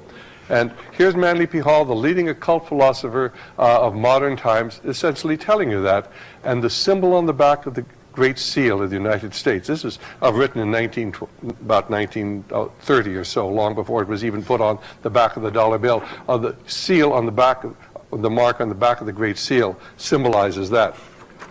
There are others who will tell you that the force behind what's going on in the world today is the Rosicrucians. The Rosicrucians go back to the Knights of the Rosy Cross. They have to do with the Crusades. They came to the forefront in about 1400s. They tie into Gnosticism. I've interviewed them on my radio programs.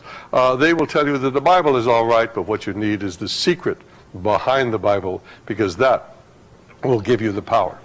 There are others who, of course, believe that the real force behind what's going on today is the Skull and Bones Society, an occult fraternity at Yale University. The people we usually associated with would be Prescott Bush, George Bush, and of course his son, George Bush Jr., who may well be the next president of the United States, is a Yale graduate, and I suspect he comes from the Skull and Bones Society.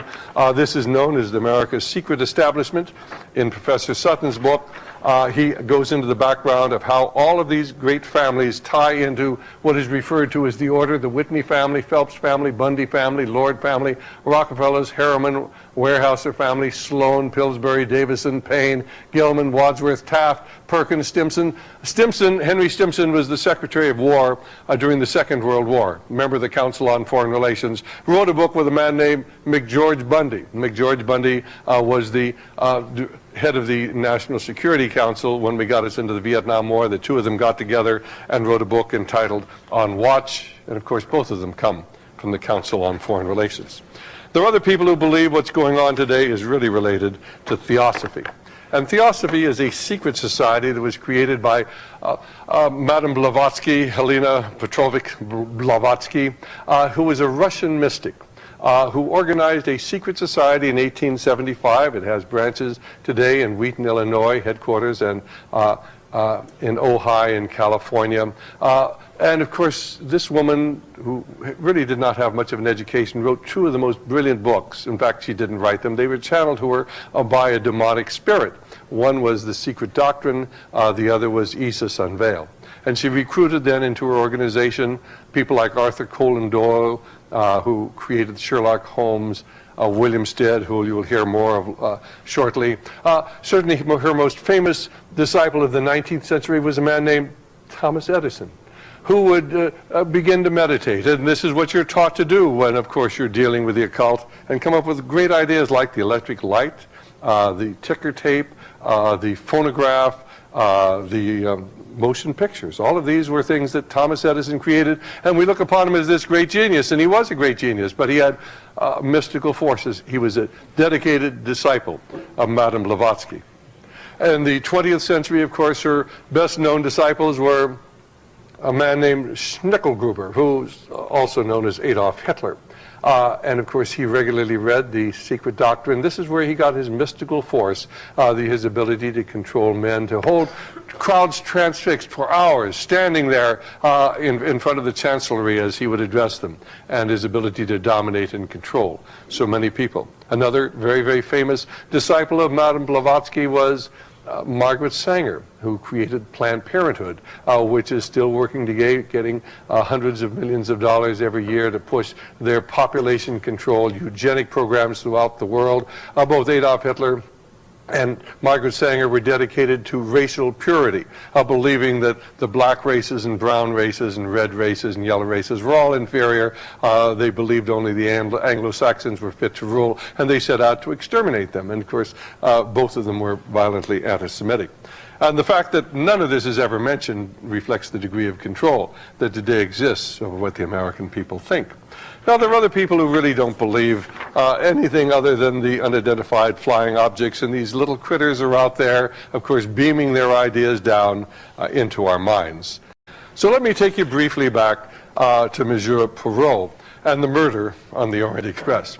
Monsieur Poirot realizes that the murder of Mr. Ratchet is tied in to a kidnapping in the United States. A little girl named Daisy Anderson has been kidnapped, or was kidnapped. A ransom was paid for her return, but instead of returning her, the little girl was murdered. One of the kidnappers was apprehended, and before he was executed, he identified the other kidnapper who had kept all of the money, and it was none other than Mr. Ratchet. And then as Monsieur Poirot begins to survey the evidence and the people on the train, all of them are either English or American, and every single one of them, in one way or another, was tied in to the Anderson family. Now, of course, Mrs. Anderson, after the death of Daisy Anderson, had a stillborn birth, and then she had committed suicide, and then her husband had committed suicide, and a maid at the compound where the kidnapping had taken place had committed suicide. So there were 5 deaths associated with the kidnapping, and of course, all of them tied back into Mr. Ratchet. And Monsieur Poirot, as he surveys what's going on, makes the observation, there are just too many clues. There are too many clues. Well, I wanted to take you into how I became involved in trying to understand what's going on in the world today. One of the first books I ever read was written by Dan Smoot, entitled The Invisible Government. Dan Smoot had worked for the FBI, was busy trying to expose communism in America, and then he came across the Council on Foreign Relations. Now, this book was taken to most of the major publishers, but when it was pointed out that Herbert Hoover, who was a great hero of the conservatives and the Republicans in America, was a member of the Council on Foreign Relations, nobody would publish it, so he self-published it. Then he took it to the distributors, and no distributor would distribute it. He put out 1 million copies of this book through his radio programs. But an interesting study in thought control is to try to go to your libraries today and get a copy of Dan Smoot's book, The Invisible Government, and you'll get a book about the CIA, because they published another book called The Invisible Government by the same title. So when you ask for The Invisible Government, you got it, but of course you didn't find out about the real invisible government, the Council on Foreign Relations. Let me just point out, the CIA is not America's invisible government. The people who carry out most of the illegal actions in America today is something that is mentioned in hushed terms in Washington, D.C. as no such agency. The NSA, the National Security Agency. They're the ones who tap all of your telephones, all of your faxes, and they do it by computer. But I want you to know that our government would never violate our own laws. they get the British to do this. This is known as Project Echelon, and your telephones and your fax communications are tapped. The British do this, and in return, we tap their telephones in Great Britain and Europe, and the Europeans are very upset about this, and if you want to verify it, you can get the information from the Free Congress Foundation.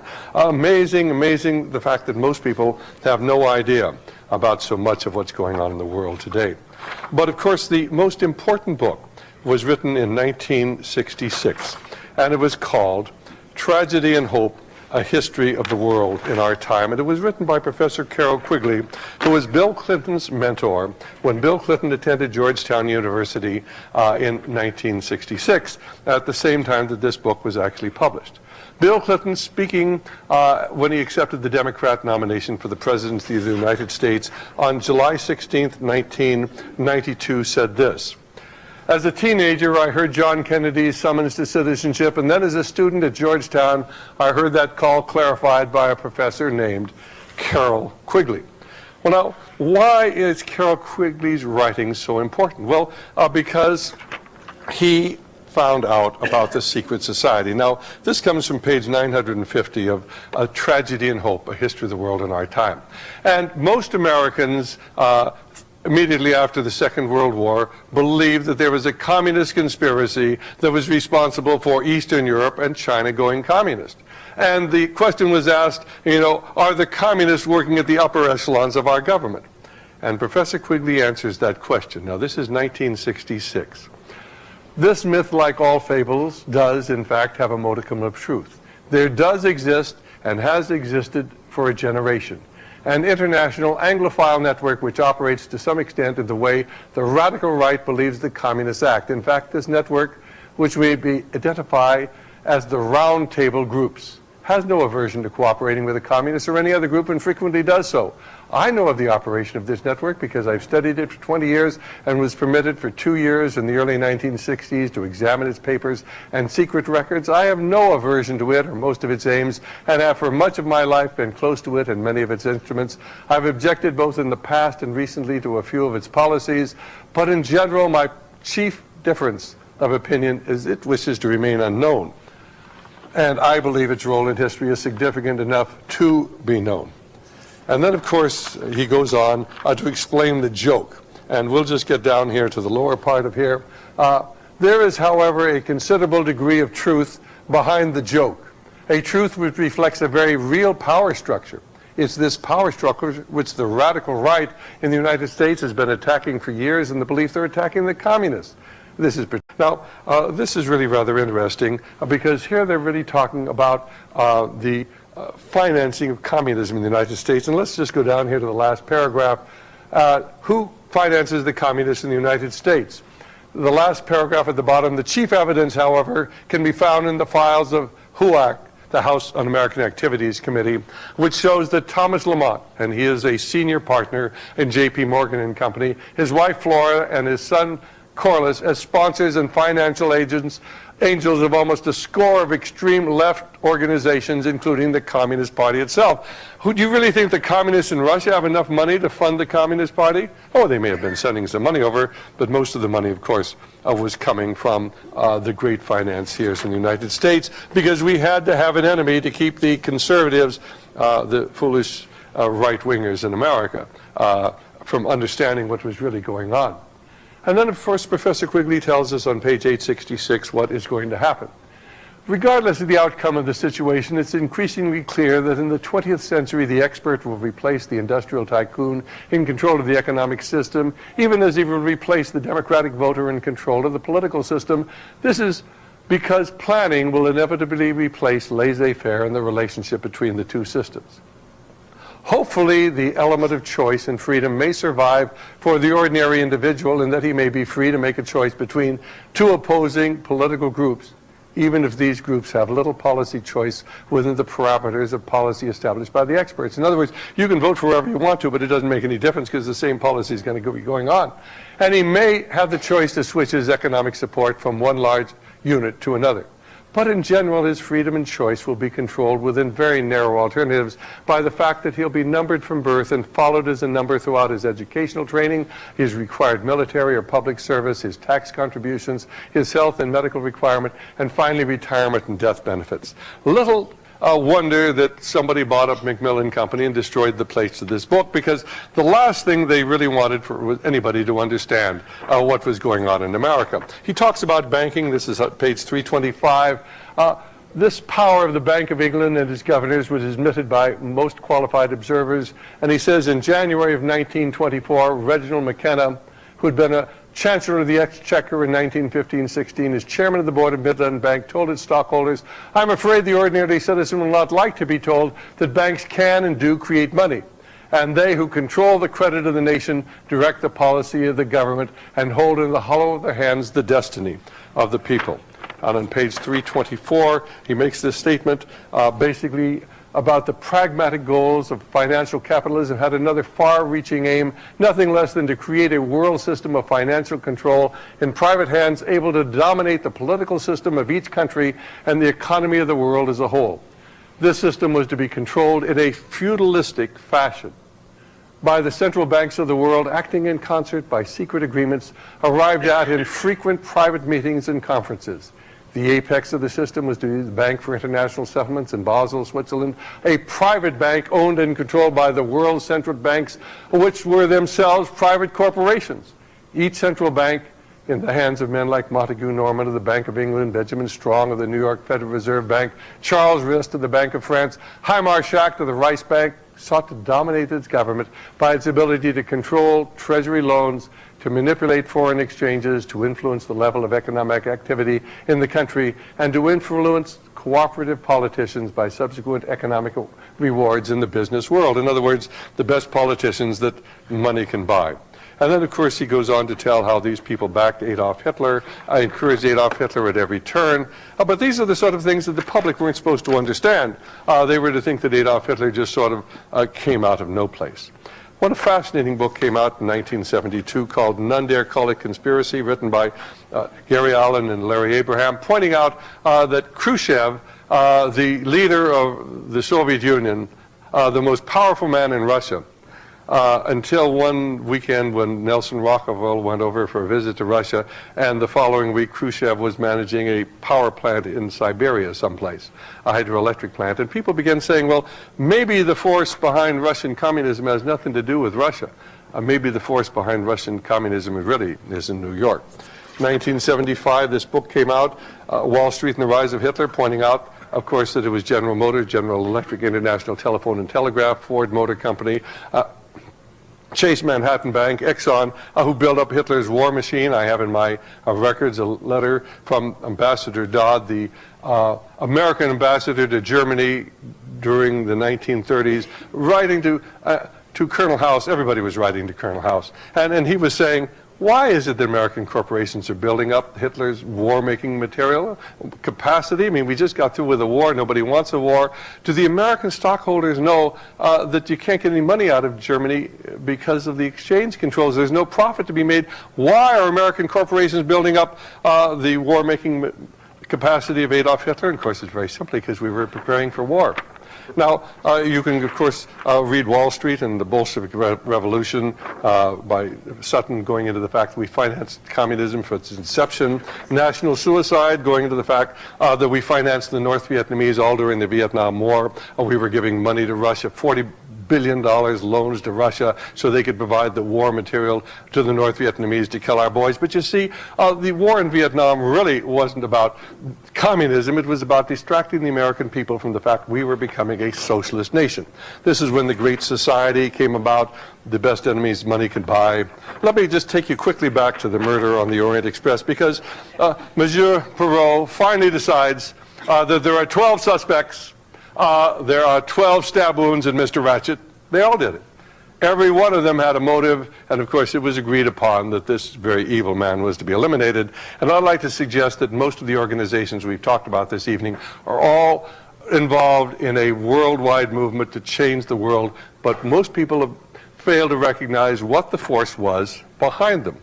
And so back in 1980, I went back to Georgetown University to try to figure out what was really going on. And I went through the papers of Professor Quigley to try to find out how he even knew there was a secret society, because if you read his book, you will never find out how he knew there was a secret society.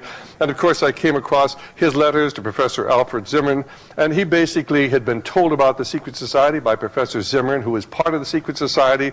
The following year, the book, The Anglo-American Establishment, came out, in which Professor Quigley tells us that Zimmern was part of the inner core of this secret society from 1910 to 1922, but in none of his written publications does Quigley ever reveal how he knew about the secret society. I know how he knew, because I have all of his papers and his letters to Zimmern. And of course, Professor Quigley then tells us this. He says, a wintry afternoon in February of 1981, and this comes from the Anglo-American Establishment. 3 men were engaged in earnest conversation in London, and from their conversations were to flow consequences of the greatest importance to the British Empire and to the world as a whole. For these men were organizing a secret society that was for more than 50 years to be of the utmost important, or be one of the most important forces in the formulation and execution of British imperial and foreign policy. And then, of course, he tells us in the Anglo-American Establishment that the Rhodes Scholarships established by the terms of Cecil Rhodes' 7th will are known to everyone. What is not so widely known is that Rhodes in 5 previous wills left his fortune to form a secret society which was to devote itself to the preservation and expansion of the British Empire, and what does not seem to be known to anyone as that this secret society was created by Rhodes and its principal trustee, Lord Milner, and continues to exist to this day. Well, we went to find out how we can document this. We came across a book that was written by William T. Stead. You'll have to understand that the secret society, the 4 original members were Cecil Rhodes, William Stead, Lord Milner, and a man named Brett, who later became Lord Esher, who was the senior advisor to the monarchs of England for 25 years, both the Queen Victoria and the various subsequent monarchs. And so the monarchy of Great Britain was in the hands of the secret society. Stead was eventually thrown out of the secret society, and so he was quite willing to write about it. In his diary, he discussed it, and this comes from the book, the letters of William T. Stead by Francis White. And here he talks about, he's describing what actually happened. Stead is telling about it because he's one of the only people who ever came out of the society and was actually thrown out of it. The talk centered presently upon the secret society of the elect. Rhodes liked that word, who were to bind themselves to work for the British Empire in the way in which the Jesuits worked for the Church of Rome. And then he tells us, and let's just take the bottom paragraph here, I telegraphed for Brett, who came 2 hours later. We had a long talk, the net upshot of which the ideal arrangement would be, so far as we could see, Rhodes, the general of the society, Stead, Brett, Milner to be the hunter of 3. After Rhodes, Stead to be general, with a third, possibly Rothschild in succession behind them, manning the booths, Little Johnston, Albert Gray, Arthur Balfour. Remember the name Arthur Balfour because it was a clue to what Professor Quigley missed.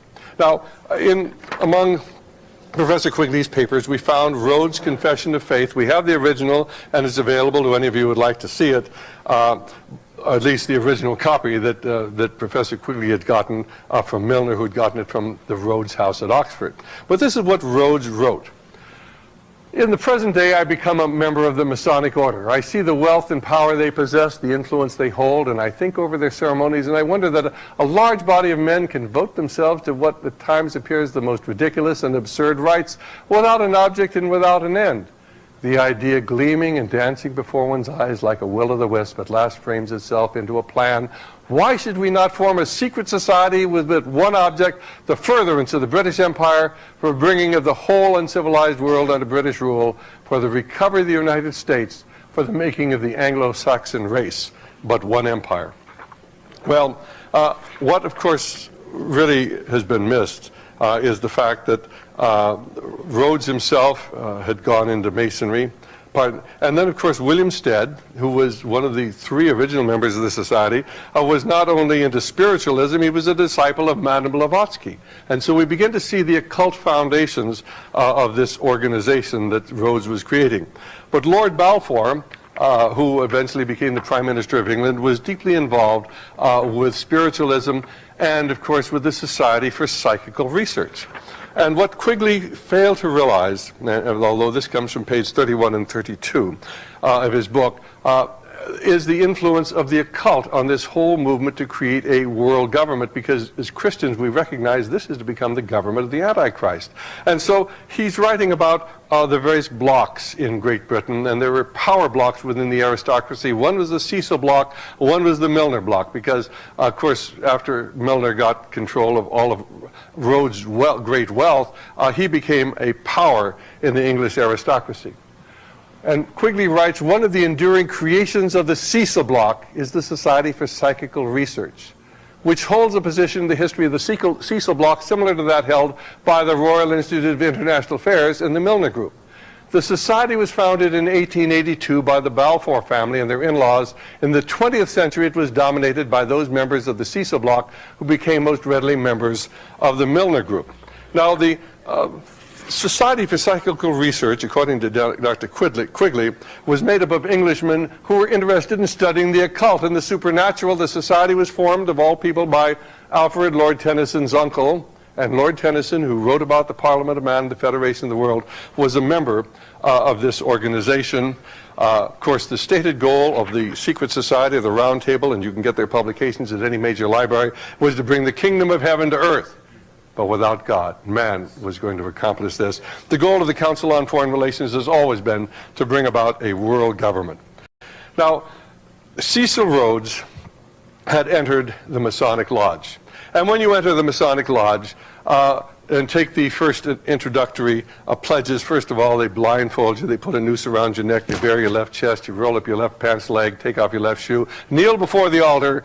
And, of course, you take these horrible oaths where you swear, if you ever reveal anything that you have heard, why in the first degree, why they tear out your tongue, cut your throat, bury you in the sands of the sea up to the level of your neck at low tide, so when the tide comes in, you're dead if you're not already dead. Second degree, of course, they cut out your entrails and burn them and feed them to the birds of the air. Third degree, they cut out your heart. I mean, it's by the fourth degree, things are really pretty bad. Adult men swear these oaths, but what you have to understand is that as you're kneeling blindfolded before the altar, before a Bible, the Holy Bible, the worshipful master asks you, what do you desire? And you are told to answer the light. You have no idea what the light is, but you answer the light. In the second degree, you're told to ask for more light. And the third degree, you want even more light. Many of you here, I suspect, are born-again Christians, and many of you have prayed the sinner's prayer, and when you pray the sinner's prayer, something happens. Your life changes forevermore. I know this happened to me, and it's happened to many people, but when the Mason swears this oath, something happens to him too, for he has requested the light to come in and dominate his life. Now, this is Albert Pike, the leading Masonic philosopher of the last century, and in his book Morals and Dogma, which was given to every Mason who advanced through the degrees up until 1974, this was the Masonic Bible. And what Pike wrote on page 104, Masonry conceals its secrets from all except the adepts and the sages of the elect, and uses false explanations and misinterpretations of its symbols to mislead those who deserve to be misled, to conceal the truth which it calls light from them, and to draw them away from it. In other words, you ask for the light, but we're not going to let you know what the light is. On page 819, the blue degrees are about the outer court of the portico of the temple. Part of the symbols are displayed for the initiate, but he is intentionally misled by false interpretation. It is not intended that he shall understand them, for it is intended that he shall imagine he understands them. Their true explication is reserved for the adepts and the princes of Masonry. He goes on to tell us that on page 722, if you desire to gain admission to the sanctuary, we have said enough to show you the way. And if you do not, it's useless for us to say more, as it has been useless for us to say so much. On page 781, he tells you, if you reflect, my brother, you will no doubt suspect that some secret meaning was concealed in these words. But what's the secret meaning? On page 219, the right raises a corner of the veil, even in the degree of apprentice, for there declares that Masonry is a worship. So what are they worshiping? Well, on pages 839 and 840 of Morals and Dogma, and I'm just going to take the bottom paragraph because this is the important one. It was the remembrance of this scientific and religious absolute. The absolute is capitalized, reflecting deity. Of this doctrine that is summed up in a word of this word, capital W, deity. In fine, alternately lost and found again, that was transmitted to the elect of all ancient initiations. It was this same remembrance preserved, or perhaps profaned, in the celebrated Order of the Templars, that became for all secret associations of the Rosy Cross, that's the Rosicrucians, of the Illuminati, and of the Hermetic Freemasons, the reason of their strange rites, of their signs more or less conventional, and above all, of their mutual devotedness and of their power. In other words, if you get into these things, you will get power. Power that you cannot believe, and you will have great wealth. But at what cost? Well, when I went through Professor Quigley's papers, and of course we found the interview with him that we've already discussed, and if you get the interview, you'll actually hear him talking about these crazy right-wingers who come to him, and they show him that symbol, and they tell him that's the symbol of the Illuminati. And he says, that's not the symbol of the Illuminati. That's been around for 5,000 years. That's the symbol of the mystery religions of antiquity, and that's what it really is. This is the symbol of the mystery religions of Persia and Babylon and Egypt. This goes back to the ancient pagan religions, which are the basis of all modern-day secret societies. And every single one of them ties into this. Now, you'll recall that we were talking about the Knights Templar. What were the Knights Templar? They were a religious order that in the about 1,000, 1,100 went on the Crusades, and they were to guard the temple where once it stood Solomon's Temple, Temple Square, where today the Great Mosque of Al-Mar is. But there, of course, they came in contact with people who were part of the mystery religions. And they came back to Europe in the 1200s, and they became the most significant financial force in Europe. They became the bankers of Europe. And using a fractional reserve banking system, all of the monarchies of Europe became indebted to them, just as governments today spend more than they have. So in those days, they spent more than they had, and the Templars dominated what was going on. But, of course, then it was discovered that the Templars were Luciferian, and Jacques de Molay, their leader, was burned at the stake in the early 1300s. Of course, today, the young people who are sons of Masons belong to the de Molays, as did Bill Clinton. Let me read again that final statement on page 840 of Morals and Dogma. It was the remembrance of this scientific and religious absolute, of this doctrine that is summed up in a word, of this word, in fine, alternately lost and found again, that was transmitted to the elect of all ancient initiation. It was this same remembrance preserved, or perhaps profaned, in the celebrated Order of the Templars that became for all the secret associations of the Rosy Cross, of the Illuminati, of the Hermetic Freemasons, the reason for their strange rites, and of their signs more or less conventional, and above all of their mutual devotedness and of their power. What is it about? Well, on page 321 of Morals and Dogma,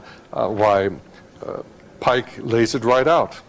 Lucifer, the light bearer, strange and mysterious name to give to the spirit of darkness.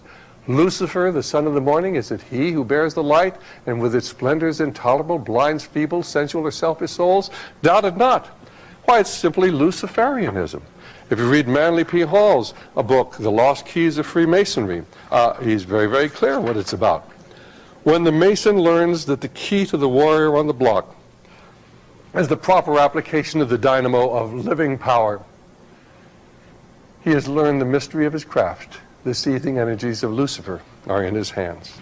That's what it's all about. It's Luciferianism, and manifested in every aspect of our society today. Little wonder they want to take God out of our schools.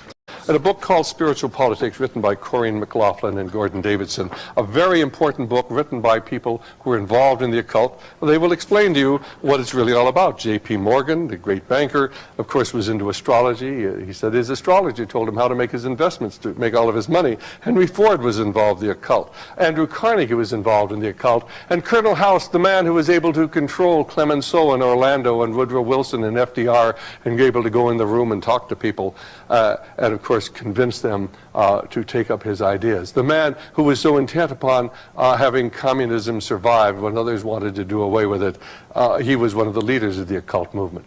And, of course, this is why he left a copy of the protocols for those in the future to uncover. And so we begin to see these patterns unfolding. Let me read again what Manly P. Hall said, because this is so important.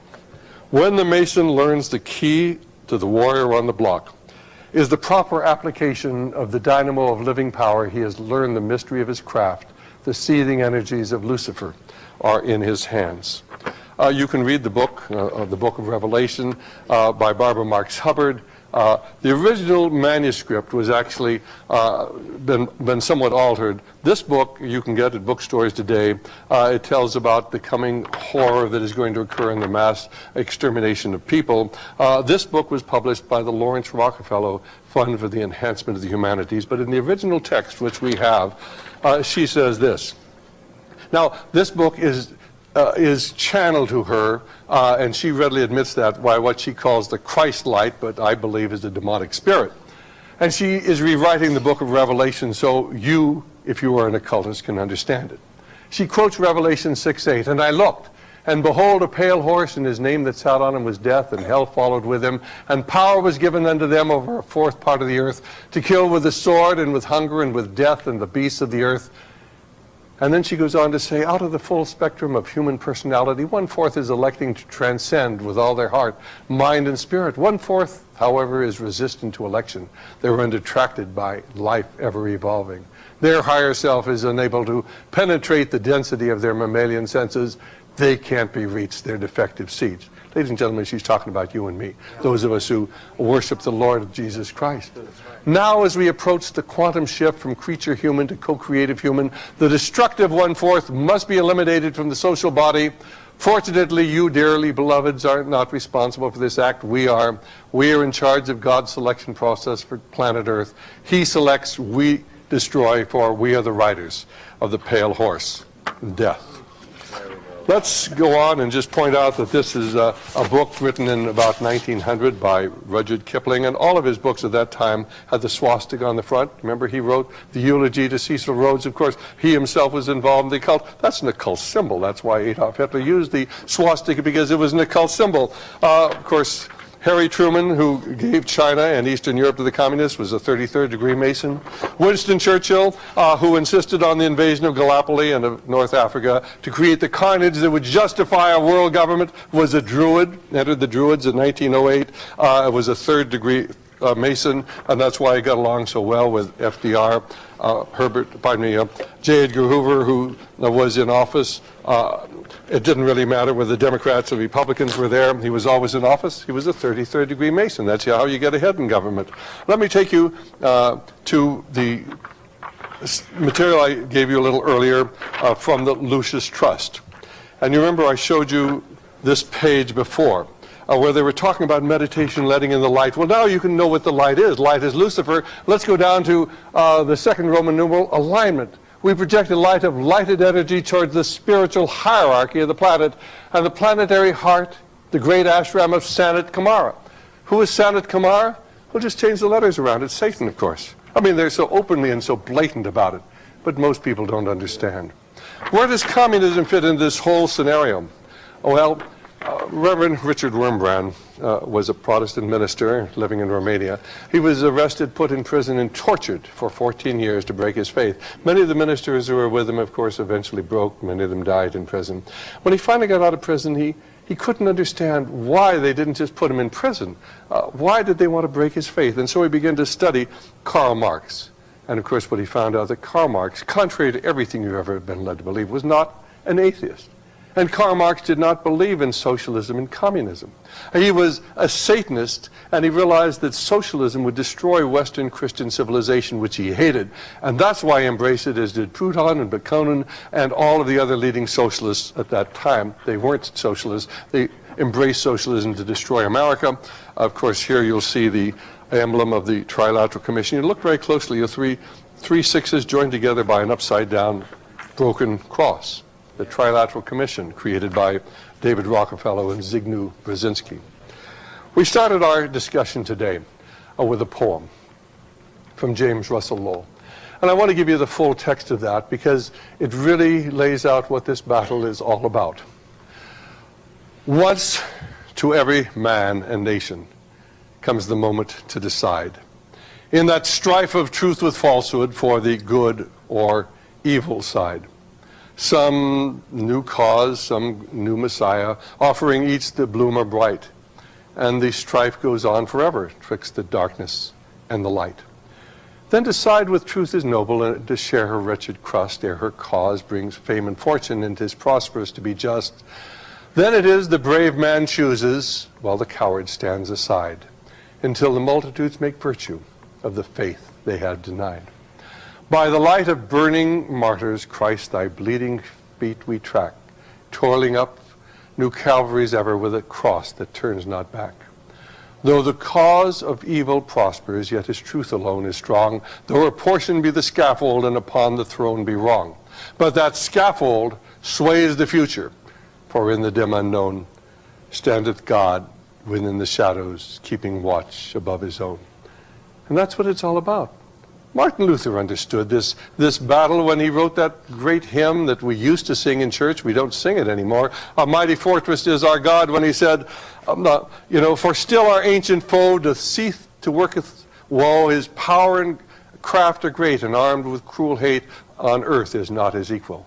And St. Paul understood it in Ephesians 6:11 when he wrote, for we wrestle not against flesh and blood, but against principalities, against powers, against the rulers of the darkness of this earth, against spiritual wickedness in high places. And the devil understood it because on the Mount of Temptation he said to Jesus Christ, if you'll simply fall down and worship me, all of these kingdoms on earth can be yours.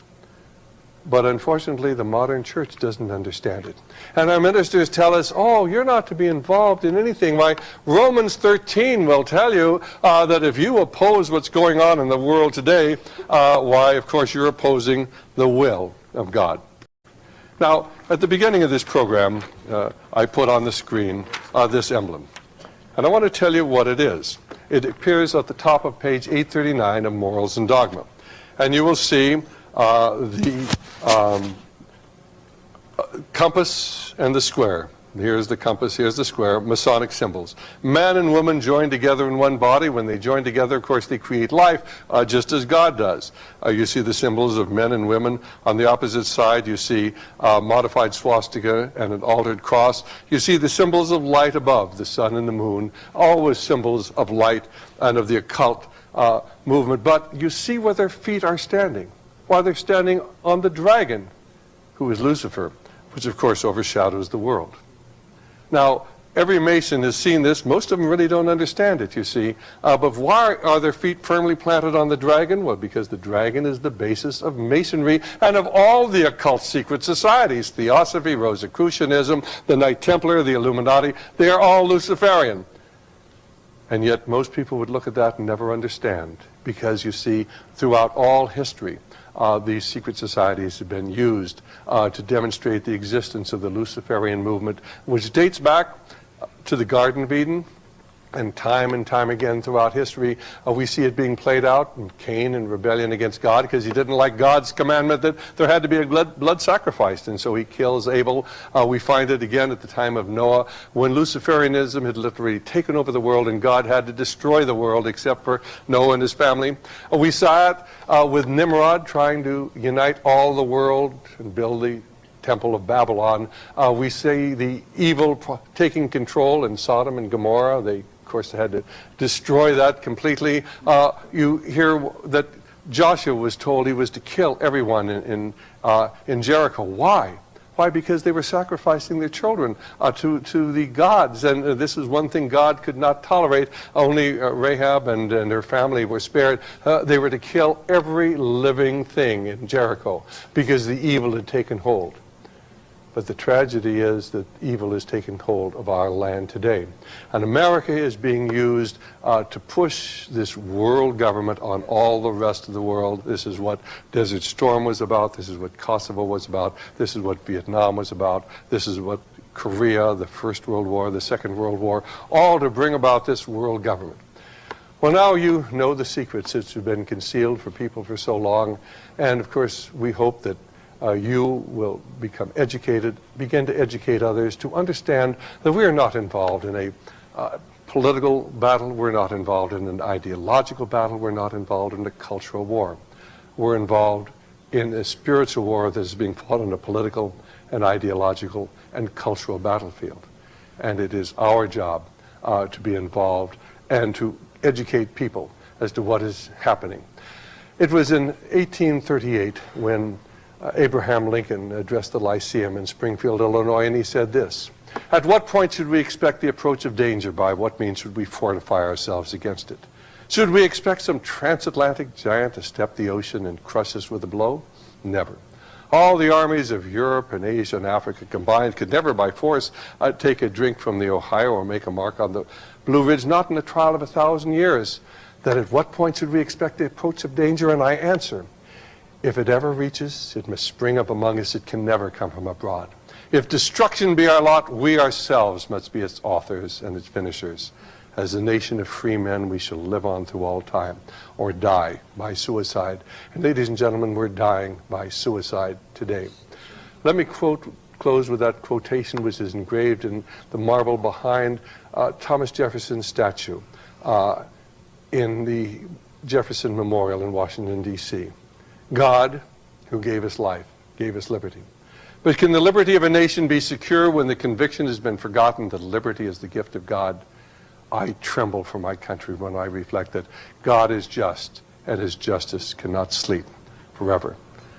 Our job, first of all, is to pray as if it's up to the Lord, and then to work as if it's up to us, to educate people and to bring the truth to as many people as we can in the time that we have left.